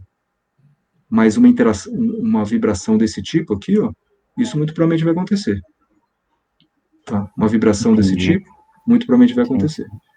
Tá? Essa é a ideia. Obrigado. Então, para complementar ali a pergunta do Gustavo, era um pouco o que eu estava pensando também. Deixando aquela molécula ali, por favor, Marcos. Deixa eu voltar aqui. Isso. Então, no final das contas, é como se o autodocking soubesse, quando a gente gera o PDB-QT, é como se soubesse os graus de liberdade de torção. Exatamente, sim. Quando eu estou fazendo essa otimização de geometria aí, ele faz uma aproximação, mas não chega a ser um cálculo quântico. Então, Não. ele dá uma ajeitada, mas ele usa algumas simplificações, né, para fazer essa... Isso. Ele vai acertar, então, essas ordens de ligação. Ele sabe, então, que esse oxigênio, ele vai ser aqui o oxigênio sp2, então ele vai ter essa tipo de... Aqui é oxigênio, eu acho que é sp2, né? Elisa está presente aí? Agora me fugiu. Não, o oxigênio acho que é sp3, né? Essa interação é sp3, mas tudo bem. Tá, então ele vai mais ou menos acertar essas ligações aqui, mas a torção, efetivamente, como você falou, os graus de liberdade de torção, é o próprio Autodoc que vai fazer. Exatamente. Ou seja, o fato da gente indicar e fazer e otimizar é ignorado, porque na hora de fazer o docking, ele vai exercitar essas torções sozinho. Só as torções, mas as Só. distâncias de ligação a gente tem que deixá-las certinhas. Os ângulos de ligação, as distâncias de ligação tem que deixar certinho. Tudo E bem? ficou uma dúvida para mim, então, se a gente põe Sim. oxigênio, põe hidrogênio e não põe hidrogênio, a conformação vai ficar um pouco diferente, né? Na verdade, o que vai mandar são o que a gente chama que são os átomos pesados. Se você coloca aqui a ligação simples, ligação dupla, ligação tripla, ligação ressonante. Teoricamente não teria grande problema. Mas o autodoc, ele vai... Esse hidrogênio, ele existe na conformação. Né, e efetivamente ele existe, que a gente chama dos hidrogênios ionizáveis. Tá? Então, vai ter que colocar, porque senão ele vai acabar dando um resultado errado, porque esse hidrogênio, por exemplo, ele é positivo. Esse nitrogênio é negativo. Então, se você tirar esse hidrogênio e rodar o cálculo, esse cara que é negativo, ele só vai interagir com resíduos positivos. Aí vai dar um resultado errado. Tá? Então, você tem que colocar os hidrogênios para colocar, vamos dizer, a carga correta, acertar as cargas elétricas corretas. Né? Não sei se ficou claro isso. Como eu que peguei de um banco de dados, é pegar a proteína, botar esses hidrogênios mínimos que precisa, sim, o PDB de novo, para daí entrar no Vina, né? Isso. Por isso que vale a pena daí fazer direto no Discovery Studio, né? Porque ele já faz, ele automaticamente já coloca, já colocou pra gente. A gente não precisa se preocupar. Tá. Mas daí eu tenho que salvar esse arquivo para usar ele como entrada do Vina. Sem dúvida. Então vai lá, você salva PDB, salvar como arquivo PDB, né? A salva o PDB e aí entra como entrada do Vina. Exatamente, tem que salvar. Tá. Mais alguma pergunta, dúvida? Tranquilo? Então, é o seguinte, ó, segunda parte aqui que um dia eu vou criar uma aula, mesmo colocar no YouTube para ficar um pouco mais fácil, para já deixar disponível para assistir, mas eu vou dar uma geral sobre proteínas, porque assim, só para perguntar, quem que está viajando sobre proteínas, não lembra nada, não viu isso nem no ensino médio, só para ter uma noção. Eu não vi no ensino médio, mas fiz um intensivo ontem. Ah, tá. Eu também tô nessa, né? Tá. Então vou dar uma... Eu também tô mais ou menos assim. Vou começar o intensivo. Eu peguei o vídeo, mas não cheguei a ver. Digo mesmo. Tá, eu vou dar uma geral assim, breve, super breve mesmo, né? Mas vamos ver. Aí, me perguntem, né? Qualquer dúvida, vão me perguntando aí, né? Então é o seguinte, ó, essa já vamos pensar, a nossa atividade final. Vocês têm os ligantes, vocês têm os fármacos de vocês, e a gente quer saber se esses fármacos eles vão matar o coronavírus, vão fazer com que o coronavírus ele pare de funcionar por algum motivo. Esse aqui é o código genético do coronavírus. Então aqui são 20, quase 30 kilobases, base pairs, né, bases nitrogenadas. Aqui é dividido por estruturas, as estruturas conhecidas. Alguém quer perguntar alguma coisa? Não? E então aqui é a estrutura do vírus, né, com todas as proteínas. Tem algumas proteínas que são mais conhecidas, que em geral os fármacos interagem nessas. Então aqui é uma protease, outra protease. Aqui é uma enzima que faz a cópia do material genético. A helicase, ele vai desenrolar o RNA do vírus, entre outras muitas funções. Esse exon não sei o que é, tem que dar uma olhada, não sei o que é. A spike é aqui são as proteínas chamadas proteínas estruturais, são aquelas que estão externamente no vírus, né? A spike é aquela famosa que vai se ligar no receptor celular. Então, essa é a crítica, é a enzima crítica, a spike, parece um espinho, né? Aí você tem proteínas de membrana, né, que formam a membrana aqui do vírus, você tem proteínas envelope, proteína envelope, se não me engano, é como se fosse um canal iônico, você tem núcleo capsídeo que vai proteger o material genético do vírus, você já tem uma série de proteínas, e elas todas estão codificadas aqui nesse código, no código genético do vírus. E a primeira pergunta que eu faço para vocês, e aí, beleza, qual proteína que a gente vai trabalhar? O que vocês me dizem? Para verificar em qual proteína, aqui tem, pelo menos, são 26 proteínas, qual proteína que a gente vai verificar se o teu fármaco, ele vai se ligar nessa proteína e por algum motivo ele vai inativar o vírus? Alguém teria alguma sugestão? Seria na Spike daí? Ou não? Então, a Spike seria nosso primeiro teste Tá. mesmo, sem dúvida nenhuma, né? Sem dúvida. Então, a Spike é um cara, assim, importantíssimo. Sim, Spike é um potencial alvo. Quem mais que vocês A acham que melhor pode ser um hipótese, na potencial? verdade, era tentar em todas as proteínas que pudessem ser tentadas, né? Só que isso demandaria E, tempo e um custo computacional muito alto. isso. Então, assim, como eu acho que você deve ter participado daquele seminário do PPG-FA, né? O estudo que eu fiz com as plantas medicinais, os compostos de plantas medicinais, foi exatamente isso. Eu peguei 44 compostos de plantas medicinais e estudei em todas, né? Eu tive que fazer o rastreamento em todas. Então, se você não faz a mínima ideia como é que ele interessa, você tem que trazer em todas. Mas como a gente tem que fazer uma coisa para a próxima semana, a gente vai ter que escolher uma, né? Então, Spike é legal, é uma ideia boa. Tem mais alguma sugestão? Alguém tem alguma sugestão? Seria válido o critério de pegar o spike, é uma que está por fora. Se eu pegasse uma da núcleo capsídeo ali, provavelmente teria mais dificuldade de acesso do ligante, né? Esse critério. Então, mas veja que na hora que o vírus ele ainda está se reproduzindo no interior da célula, ainda não existe isso aqui, né? Assim, tem várias estratégias. Uma das estratégias é você fazer com que o vírus nem entre na célula. Outra estratégia é quando o vírus já está lá dentro, que é aquela coisa, você vai tomar esse medicamento quando você estiver doente ali. Vamos imaginar, né? No caso atual, né? Em geral, você toma medicamento quando você está num estado já muito crítico, ou você está com coronavírus, então o vírus já está dentro de você. Então, se ele já está dentro das suas células, tem boa parte do material genético do vírus está no interior de forma não está dentro desse envelope, né, dentro desse que chama de capsídeo, né, dentro dessa cápsula, né. Então pode ser uma estratégia trabalhar com proteínas internas também, né, fundamentais assim, proteínas internas fundamentais para o funcionamento da enzima. É uma estratégia. Tem mais alguma ideia, alguma sugestão? Alguém tem mais uma sugestão?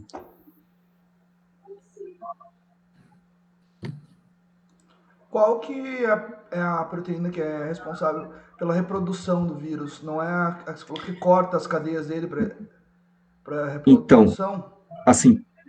para replicar, para reproduzir o material genético, é essa aqui, Isso. é RDRP. Essa que faz com que o vírus ele faça cópias, né? Cópias do material genético, né? Então, Ou seja, esse cara é um cara importante também, né? seria interessante, porque o vírus, se diminuir o número de cópias que está sendo, diminui a proliferação, vamos dizer assim, né? Isso. Então, só por curiosidade, no Ebola, tem alguém que está com como é que chama? Remdesivir? O fármaco Remdesivir? A Raquel, professor. Então, por exemplo, o Remdesivir, ele atua exatamente na RDRP do Ebola, do vírus Ebola, que é aquele vírus lá que mata 80% das pessoas que pegam o vírus, né? Então, uma das estratégias do pessoal falar, vamos usar o Remdesivir contra o coronavírus, exatamente isso, para tentar se ligar nessa proteína. Mas, pelo que eu vi, o Remdesivir também não está ajudando muita coisa, não. Tá? Mas, ou seja, a pergunta é complicada mesmo, a princípio a gente tem que rodar em todas as proteínas, ou pelo menos uma grande quantidade, só que por uma semana não dá para fazer isso. Então, a minha sugestão é fazer assim, vamos trabalhar com uma proteína que seja menor, então, para quem tem um computador que não seja tão rápido e tal, e que não dê tanto trabalho de fazer e de analisar, vamos trabalhar com esse cara aqui, ó, o 3CL. Isso aqui é uma protease. É uma protease, assim como a protease do HIV, que vocês fizeram o tutorial, ela é um pouquinho menor, e a gente consegue enxergar um pouquinho melhor os resultados, tá, com essa protease. Apesar do que, eu diria, a princípio eu trabalharia com a Spike, só que a Spike é gigantesca. Isso, quem tem um computador um pouco mais lento vai sofrer. Depois eu vou mostrar a cara da Spike. tá? Mas assim, quem gostaria de fazer o teste em mais proteínas, não tem problema nenhum. Daí vocês me avisam, eu passo as proteínas para vocês, as outras proteínas, vocês podem fazer o teste em várias proteínas. Mas a princípio vamos fazer uma só, para comparar, vamos comparar todo mundo, todos os fármacos em cima dessa 3CL, que é uma protease. Tá legal? Então essa é a minha sugestão. Bom, então, só para comentar, a gente vai fazer um estudo, então, da ação de medicamento contra o Covid. Em geral, a gente tem três formas, são os fármacos, então, coloco aqui, os fármacos são os mais diversos princípios ativos, né, como vocês viram, as fórmulas químicas são as mais distintas, né, mas, em geral, a gente trabalha com 3 abordagens. Uma delas é a chamada os antivirais, que é que vocês estão trabalhando. Eles afetam a capacidade do vírus de se desenvolver dentro do organismo. Então, a gente vai querer atingir o vírus, propriamente dito. A segunda possibilidade de medicamentos são aqueles medicamentos para moderar a resposta do sistema imunológico, que é aquela história, né? Muita gente tem casos extremamente graves do Covid exatamente porque acontece a chamada tempestade inflamatória, tempestade de citocinas. Tá? Então, tem alguns medicamentos que agem exatamente nessa tempestade de citocinas e não necessariamente no vírus. Se não me engano, a ivermectina, se não me engano. Mas a gente vai fazer o estudo no coronavírus mesmo.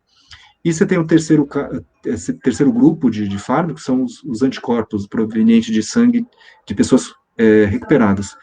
Esse é um tratamento, por exemplo, o Trump fez, né, dizem que ele foi um tratamento caríssimo e tal, só feito em poucos lugares, e o Trump fez esse tratamento, porque no caso crítico, o cara do presidente dos Estados Unidos, fez esse tratamento com anticorpos que ainda não está tão desenvolvido.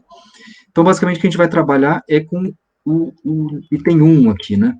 Tá? Então, são antivirais que afetam, a gente vai esperar aquela coisa, vamos esperar que esse antiviral vá afetar a capacidade de desenvolvimento do vírus. Tá? E como é que a gente consegue saber se vai ser próspero ou não essa interação? Vai ser pela energia de interação e em qual ponto que esse medicamento ele vai interagir no vírus. Então, são duas análises que a gente vai fazer. Quanto menor a energia, porque é negativa a energia, né? Quanto menor a energia, mais interessante esse medicamento, e a gente vai verificar se o medicamento ele vai interagir num ponto crucial da proteína, né? Então, no caso essa protease, ela digere peptídeos também. Então, ela é uma enzima que tem um sítio catalítico. A gente vai querer ver se, por acaso, esse medicamento ele vai se ligar no sítio catalítico e vai atrapalhar o funcionamento dessa enzima. Tá? Então, essa é a ideia, essa é a estratégia que a gente vai trabalhar com esses antivirais. Então, também uma ideia geral do que a gente está fazendo, em geral, em pesquisa científica, a gente tem dois caminhos, né? Um deles é o que a gente está trabalhando agora, assim, a gente tem um medicamento, ou, por exemplo, uma planta medicinal, que sabe que cura uma doença, ou pelo menos a gente imagina que esse medicamento vai curar, vai reduzir os danos do coronavírus. Então, quais são as perguntas quando a gente está com esse medicamento na mão? Primeira coisa, como esse medicamento ele vai agir no nosso corpo?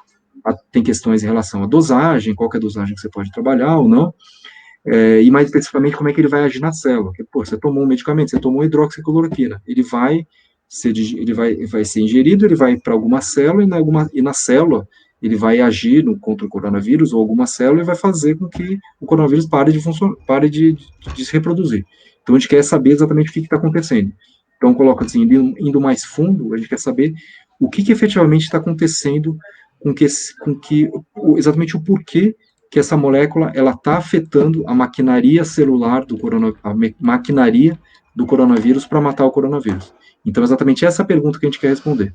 Essa pergunta é, vamos dizer, do macro para o micro, né? Então, a gente tem um composto que a gente pode comprar na farmácia, a gente quer saber exatamente o que está acontecendo em nível molecular.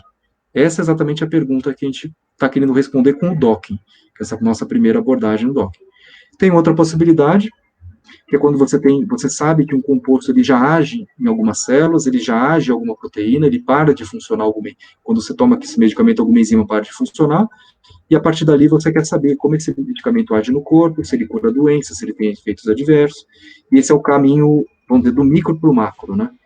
Mas, na verdade, o que a gente está fazendo é do macro para o micro, tá? A gente vai querer saber exatamente quais são as estruturas moleculares contidas na célula, ou no caso que não é célula, seria no vírus, né, que vai fazer com que esse medicamento ele trave o funcionamento do vírus. Essa é exatamente a pergunta que a gente quer fazer, tá? E para isso a gente vai ter que saber da proteína. Então, por isso que eu peguei essa proteína, que é a 3-série, a gente chama também de NSP5. que é proteína não estrutural, que não é uma proteína de estrutura, é uma enzima, né? Não estrutural 5. Então, isso aqui é o código genético. Isso é o código genético. No caso, o coronavírus é um vírus de RNA, então aqui são as bases nitrogenadas do RNA. Então, você tem citosina, guanina, adenina e uracila, que são essas estruturas. E através desse código genético aqui, dessa informação, que é uma informação unidimensional, né? Então, você tem um código genético de forma unidimensional, ele transforma numa estrutura tridimensional. E é exatamente essa estrutura tridimensional que dá função para a enzima, tá? Então, esse que é o ponto mais importante, um dos pontos mais importantes que a gente trabalha, é tentar descobrir, através de uma estrutura unidimensional, ou seja, uma sequência de letras unidimensional, como é que a gente consegue ter uma estrutura, conhecer exatamente como é que essa estrutura na forma tridimensional. Isso não é nem um pouco fácil de saber. Para estruturas relativamente pequenas, tem uma série de algoritmos que conseguem reconstruir através de algo unidimensional em algo tridimensional. Mas se o número de que a gente chama de base pairs, né, de pares, né, de bases, ou de bases nitrogenadas que for muito grande, isso não, a gente não consegue saber exatamente como é que acontece isso. A gente não sabe exatamente como é que a natureza transforma essa informação unidimensional em algo tridimensional. Então, tem muitos grupos de pesquisa que estudam só isso. O pessoal de computação, né? Então, pega um código e, através desse código, você tenta construir algo tridimensional. Então, é uma pesquisa enorme que tem na literatura para tentar reconstruir isso aí. E para a gente vou correlacionar aqui com o nosso código binário, né, código 0 e 1, né, que são 2 dígitos, ligado ou desligado, né. Então, através desse código binário, a gente constrói os programas de computador, né, então você tem os programas, você tem as funções computacionais. E essa proteína é exatamente a mesma coisa, ele tem esse código, em 4 letras, ele tem uma série de funções. A questão toda é que a gente não entende muito bem quais são essas funções. Isso que é o difícil de entender, é difícil a gente ainda não consegue compreender quais são essas funções. Tem uma série de funções, vamos dizer, ocultas, que a gente não consegue rastrear, apesar de a gente ter o código pronto aqui. O código está aqui, o código genético do coronavírus é conhecido desde fevereiro, mas a gente não sabe exatamente como é que são essas funções, principalmente porque essas funções, elas se combinam entre várias, né? Então, é como se a gente tivesse um código de C, um código em C, um código em Python, que a gente não conhecesse muito bem a linguagem, né? A gente não conhece perfeitamente essa linguagem. Então, a gente vai ter que meio que ir aprendendo, fazendo muitas vezes modificações nessas funções. Então, você faz uma modificação na função, você muda uma vírgula para um ponto e vírgula e vê se o programa continua funcionando. Você muda um detalhe ali, você inverte um for e verifica se o programa continua funcionando. Então, o código genético, uma coisa que me fascina é exatamente isso. Você tem funções contidas nesse código, que aparentemente é extremamente simples, mas a gente até hoje não sabe exatamente como é que funciona. Exatamente porque as funções, elas se combinam entre elas. As várias proteínas se combinam entre elas. Então, as proteínas é como se fossem funções de programas, vamos dizer, de uma maneira bem simplificada, são funções de programas, a gente tenta entender como é que elas funcionam. Bom, a ideia geral, que é chamado o dogma fundamental da biologia molecular, é o seguinte: você tem informação de forma linear, DNA, é feita a transcrição para o RNA, e do RNA é traduzido para uma proteína. Então, a informação que é lida, vamos dizer, que é combinada nas células, é exatamente a proteína. A proteína que vai ter a função biológica especificamente. Mas a informação original está no DNA, nas nossas células, né? No caso do vírus, então, você tem esse dogma fundamental um pouco diferente. No caso, você tem vírus de RNA, que a partir do RNA ele transforma em proteína. Tem outros vírus de RNA que o RNA é transformado em DNA, volta para RNA e volta para proteína, que é o caso, por exemplo, do HIV, né? Então, tem uma série de variações aqui nesse dogma fundamental da biologia, né? Então, aqui no caso é bem o vírus do HIV, né? Ele é interessante que, assim, é extremamente terrível, né? O RNA do vírus HIV é transformado em DNA, aí ele entra no nosso genoma, né? Então, quem tem o vírus HIV entra no próprio genoma e ele começa a se reproduzir como se fosse parte do código genético da gente. E aí ele pode ser, a pessoa tem filhos e tal, o vírus do HIV ele vai ser propagado para várias gerações, então é uma coisa extremamente terrível, né? Mas a maquinaria celular para fazer isso é extremamente inteligente, né? Mas apesar de ser terrível, né? Aqui uma outra forma de enxergar, então você tem o DNA, você tem os pares de base, né? Então você tem adenina, timina, adenina, guanina, citosina, tem o pareamento entre as bases. Então tem proteínas que fazem com que esse DNA se abra para fazer uma cópia, por exemplo, de uma proteína através de um gene, né?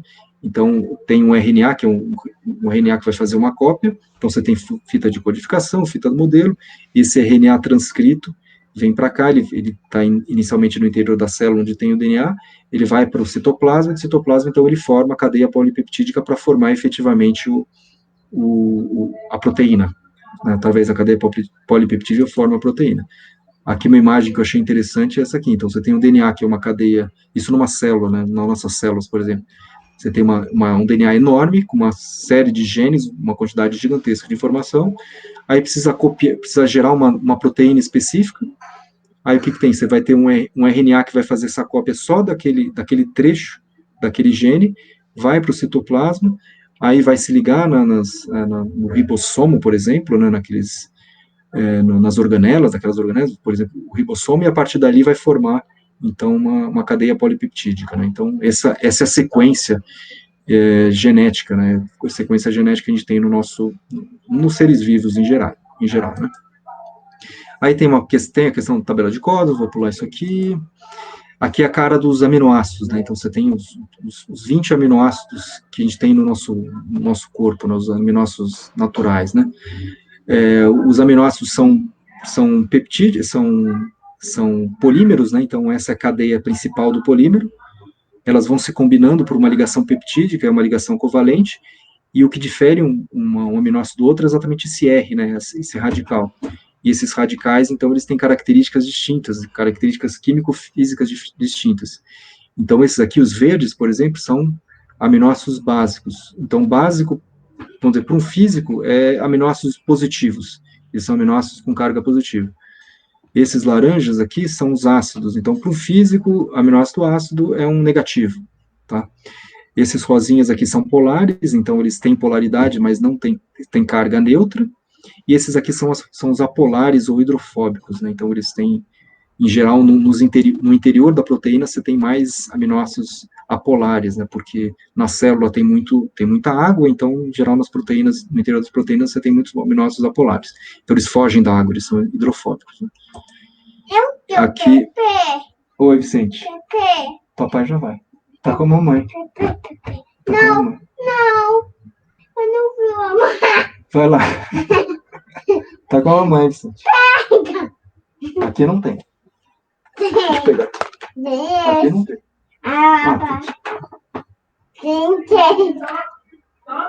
Tem. Vai lá.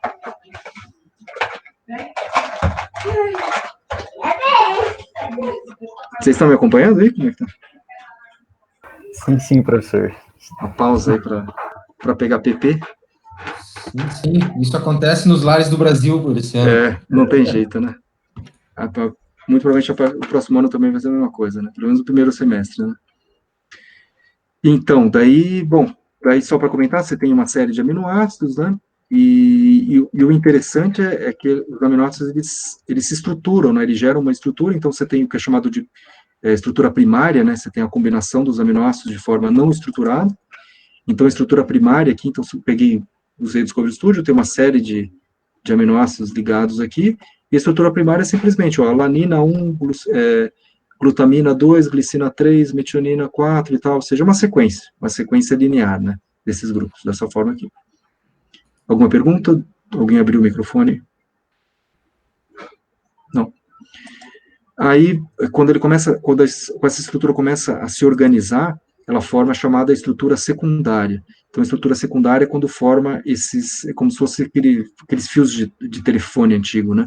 E, basicamente, a interação que tem é aquilo que eu comentei, é a ligação eletrostática, que, numa primeira aproximação, é uma interação eletrostática. Esse oxigênio aqui é negativo, esse hidrogênio é positivo. Oxigênio negativo, positivo, negativo, positivo. Então, ele se estrutura. Ele acaba gerando uma estrutura um pouco mais rígida, e exatamente as estruturas mais rígidas que vão ter as funções específicas da proteína, né? Aí a combinação dessas estruturas secundárias forma a chamada estrutura terciária. Então, aqui na HIV protease, você tem essa estrutura que é bem, ela é mais rígida, né, porque tem as chamadas beta-folhas, né, as beta-folhas têm interação de hidrogênio entre as folhas, nessas folhas azuis, então tem chamadas estruturas terciárias que elas são mais completas. E quando você tem duas cadeias que se juntam a outra, então você tem duas cadeias distintas, então, como aqui também na HIV protease, você tem duas cadeias polipeptídicas, elas se juntam, você diz que tem estrutura quaternária. Tá? Então, essa é a forma de estruturação das proteínas, estrutura primária, secundária, terciária e quaternária. Aqui um exemplo também de uma proteína, então aqui são as hélices, as proteínas na formato de hélice, aqui são as sheets, são as folhas, né, chamadas de folhas beta. Aqui os loops, aqui são regiões mais randômicas, que não tem uma estrutura não é muito bem estruturado, né, são chamados loops, né. Então, são as estruturas.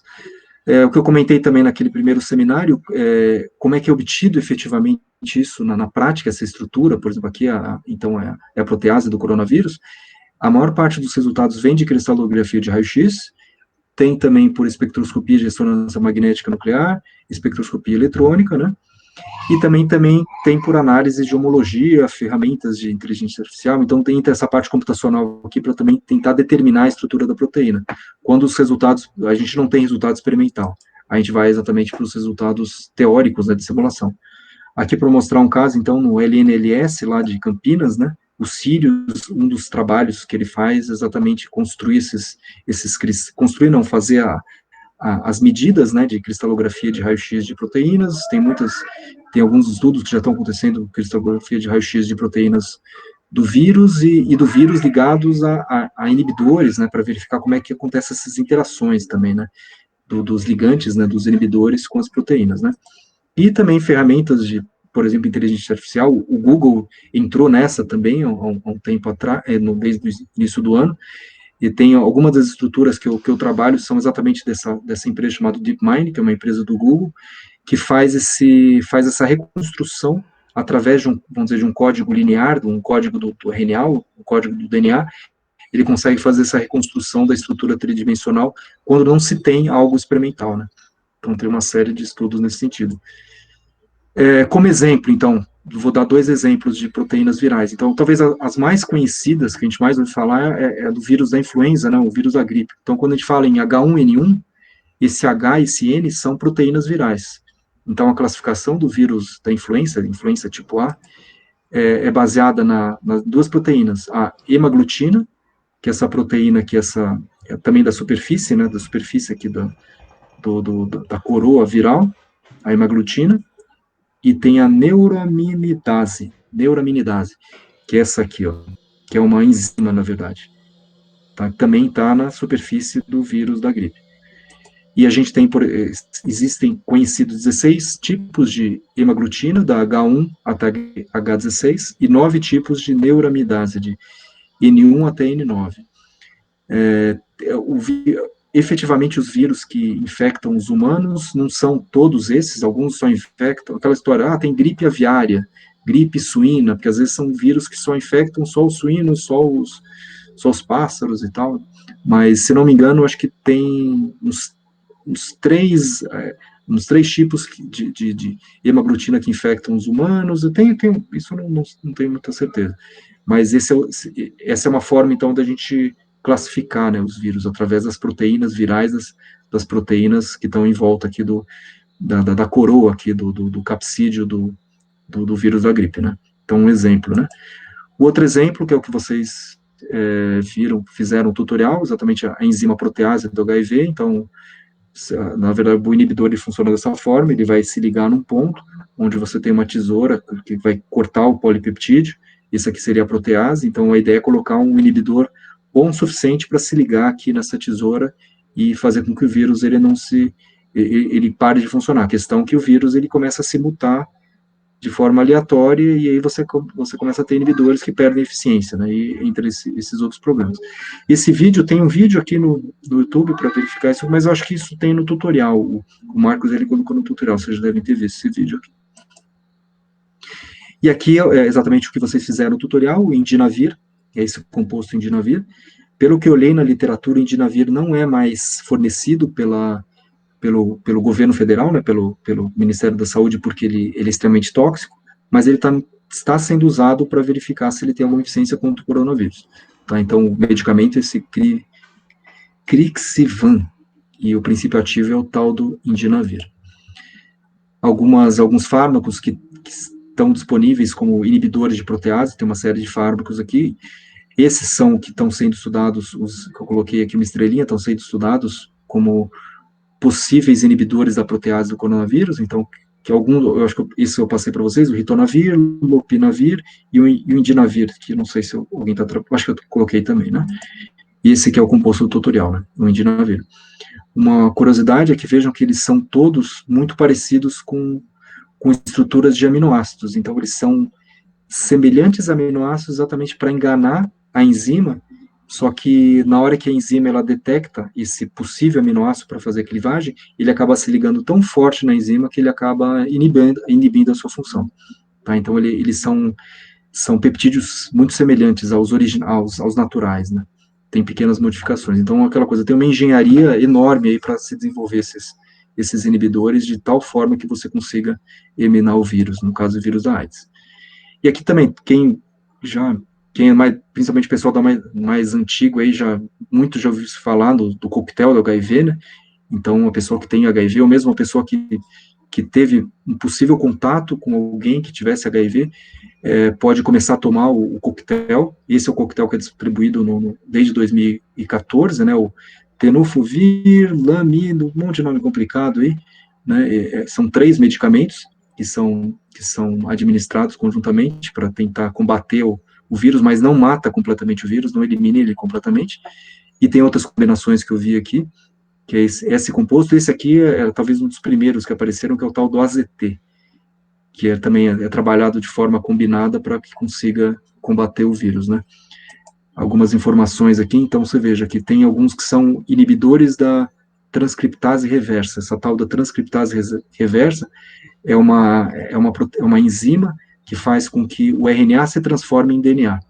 Então, tem alguns inibidores da transcriptase reversa. Aqui, então, veja que no Ministério da Saúde eles perceberam que esses caras aqui são os mais interessantes. Aqui, ó, tenofovir, laminovina, que está aqui, cadê? Não tá, esse não tá, aqui, laminovina, e o efase, sei lá o quê, que é esse cara aqui, que é o inibidor da transcriptase reversa, não nucleosídeo, que é nucleosídeo, aqui não nucleosídeo, mas são todos inibidores da transcriptase reversa. Então, eles verificaram que esses, aparentemente, são mais efetivos e causam menos efeitos colaterais. Aqui você tem, por exemplo, inibidores de integrase. Integrase, então, é uma enzima que faz com que o DNA viral entre no DNA, do nosso DNA, tá? Então, inibidores de integrase. Aqui, inibidores de entrada, para evitar que o vírus entre nas células. Inibidores de fusão, também é um processo de entrada na célula. E inibidores de protease, né? Que é o que faz o corte das proteínas para que as proteínas tenham função. Então, aqui tem o lopinavir e o ritonavir. Tá? Algumas informações adicionais sobre o HIV. Bom, eu acho que é basicamente isso que eu queria comentar com você. Alguma pergunta, dúvidas?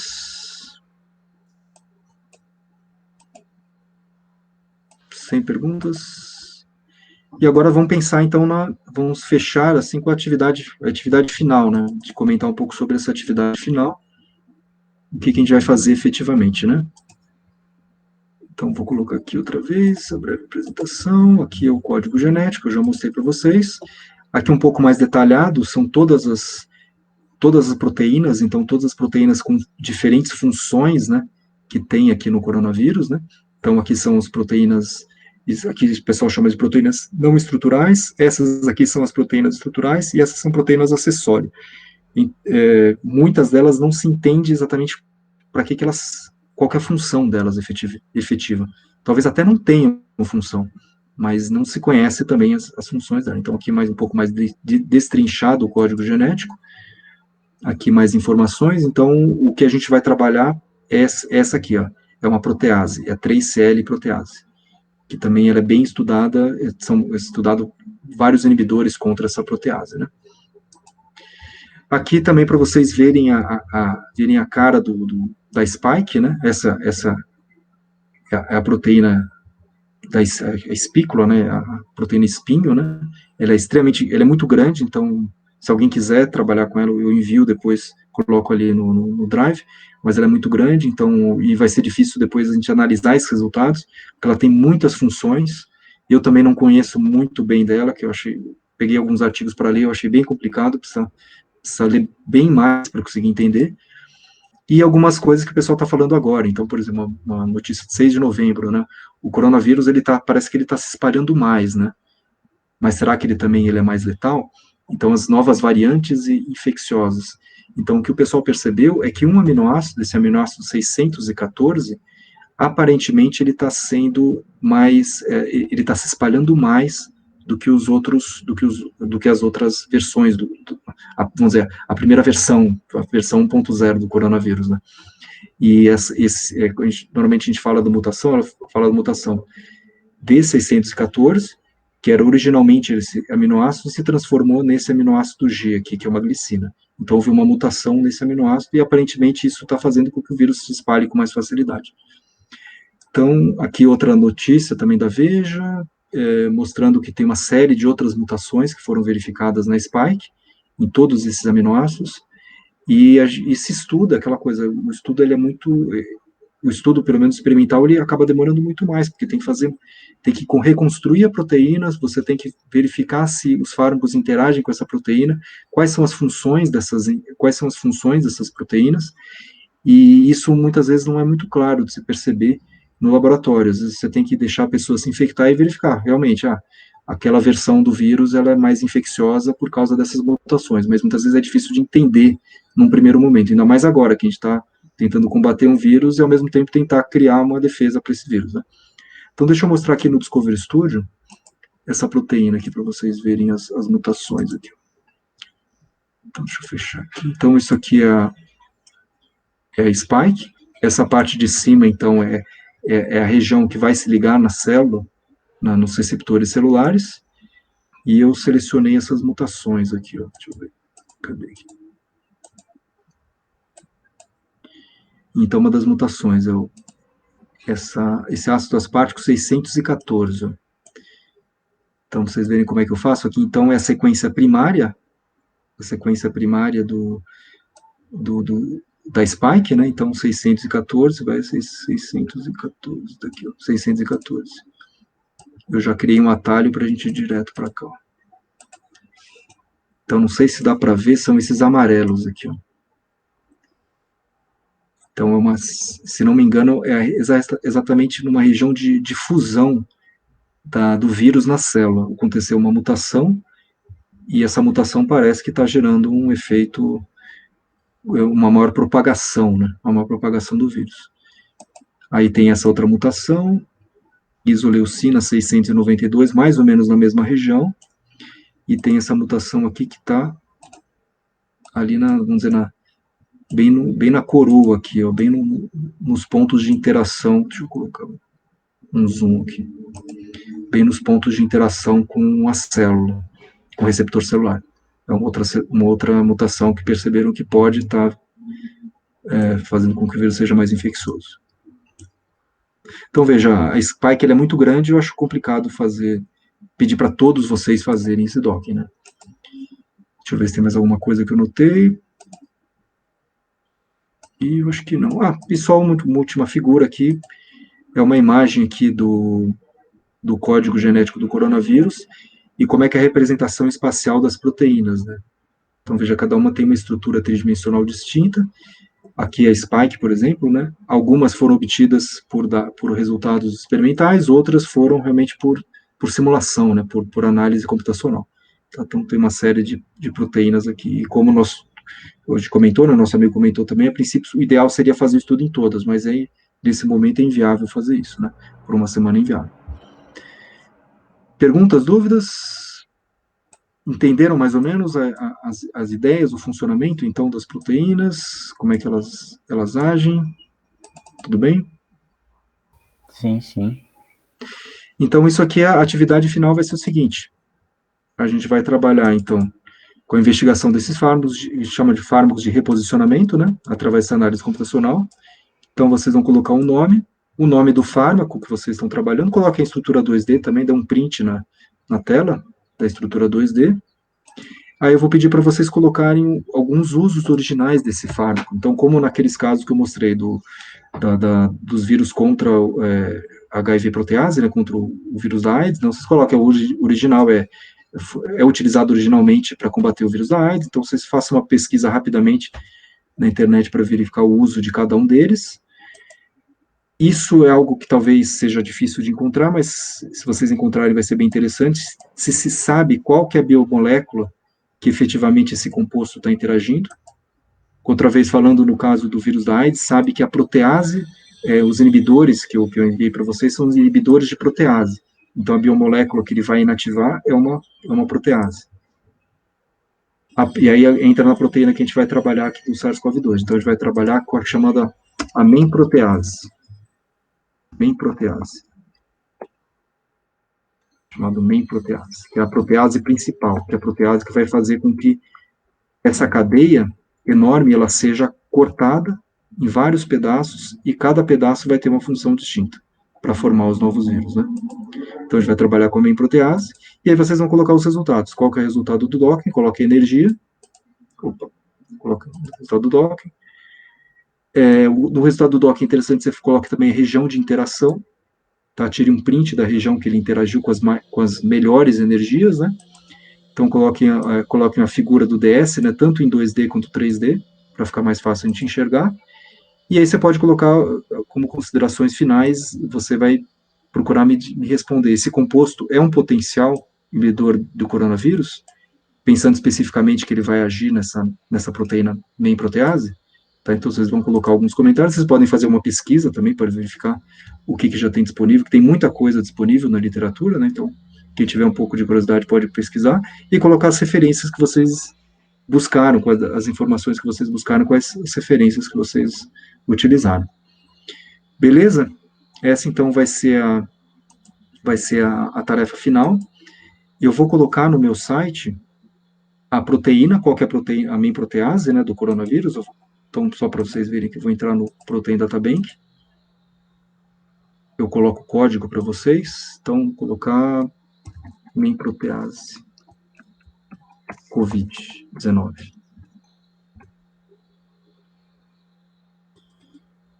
Então, aparecem muitas estruturas, mas eu vou passar uma só para que todos façam na mesma. Tá?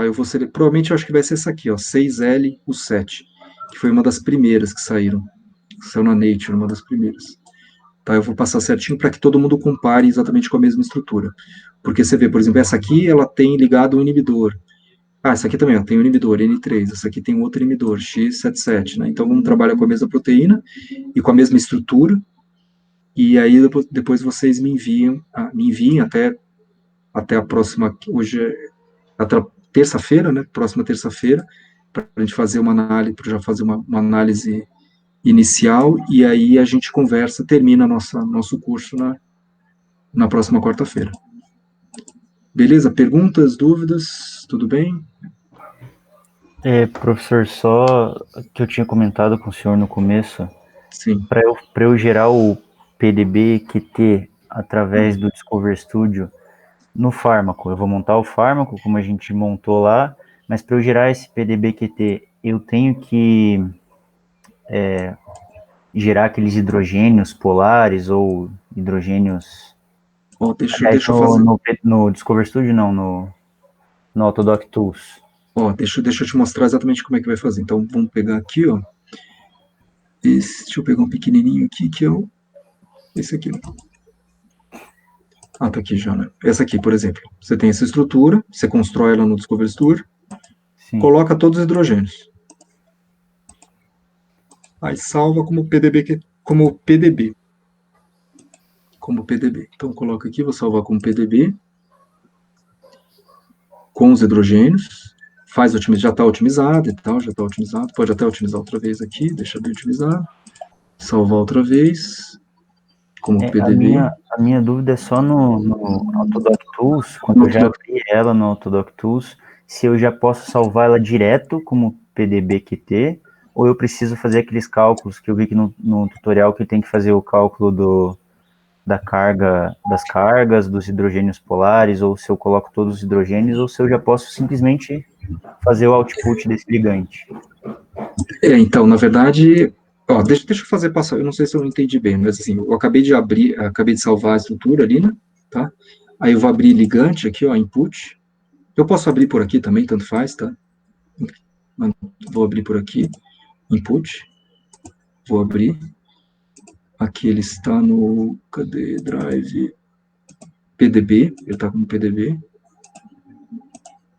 E ele reconheceu que tem ele reconheceu 5 ângulos de torção, certo? Ele já levou em conta os hidrogênios que são importantes para calcular, então veja aqui, deixa eu ver aqui, deixa eu ver se dá para enxergar. Ah, não dá, assim não dá para enxergar. Ele já levou em conta só os hidrogênios que são importantes, que no caso é só esse aqui, que está ligado no nitrogênio, e eu vou salvar como PDBQT. Eu salvo o PDBQT, vou colocar aqui certinho, aqui. Entendi, é que eu tinha visto no tutorial que eu teria que colocar os hidrogênios, teria que adicionar ainda os hidrogênios para depois salvar ele, para depois gerar esse output do PDBQT. Então já coloco ele direto e já faço esse output direto. Isso, só coloca os hidrogênios do Discovery Studio, e aí ele já vai estar preparado, e o Autodoc ele vai apagar algum dos hidrogênios, não tem problema, e salva com PDBQT. Tá certo, obrigado. E caso eu coloque esses hidrogênios, isso seria um problema na hora de rodar no Autodoc Tools, se eu colocar esses hidrogênios de novo? Não, então melhor não coloque, né? Não coloque. Tá, coloque só no Discovery Studio. Tá bom, obrigado. Mais alguma pergunta? Imagina. Mais alguma pergunta? Tudo bem? Tá claro? Ficou claro? Tranquilo, então? Beleza? Então, assim, eu vou colocar, então, eu acho que hoje mesmo eu coloco na minha página, né? Deixa eu colocar modelagem molecular aqui, modelagem molecular. Eu vou colocar no mini curso, na página do mini curso. Eu mando aquela coisa, eu mando um WhatsApp, né? Para avisar. Aí, basicamente, o que eu vou adicionar, então, eu vou escrever aqui qual que é o código da protease para vocês baixarem, para a gente trabalhar com a mesma protease. E eu vou colocar daí esse arquivo aqui para vocês completarem, né? O arquivo do Word, para vocês completarem ali no meu Drive, beleza? E qualquer dúvida que vocês forem tendo, vocês vão perguntando durante a semana. Mas o processo é repetitivo, né? Acaba repetindo. Mas enquanto vocês forem obtendo energias, valores de energia, vocês podem ir compartilhando no WhatsApp também, para já saber mais ou menos o que está acontecendo, se tem energias razoáveis ou não, tá? E eu vou dizer mais ou menos a região da caixa de simulação também, para a gente não fazer uma caixa de simulação muito grande. A gente centra mais ou menos no sítio catalítico, e aí, mas se alguém quiser fazer uma caixa maior, não tem problema, mas a princípio vamos fazer numa região padrão para todo mundo. Beleza, então? Tá certo. Certo?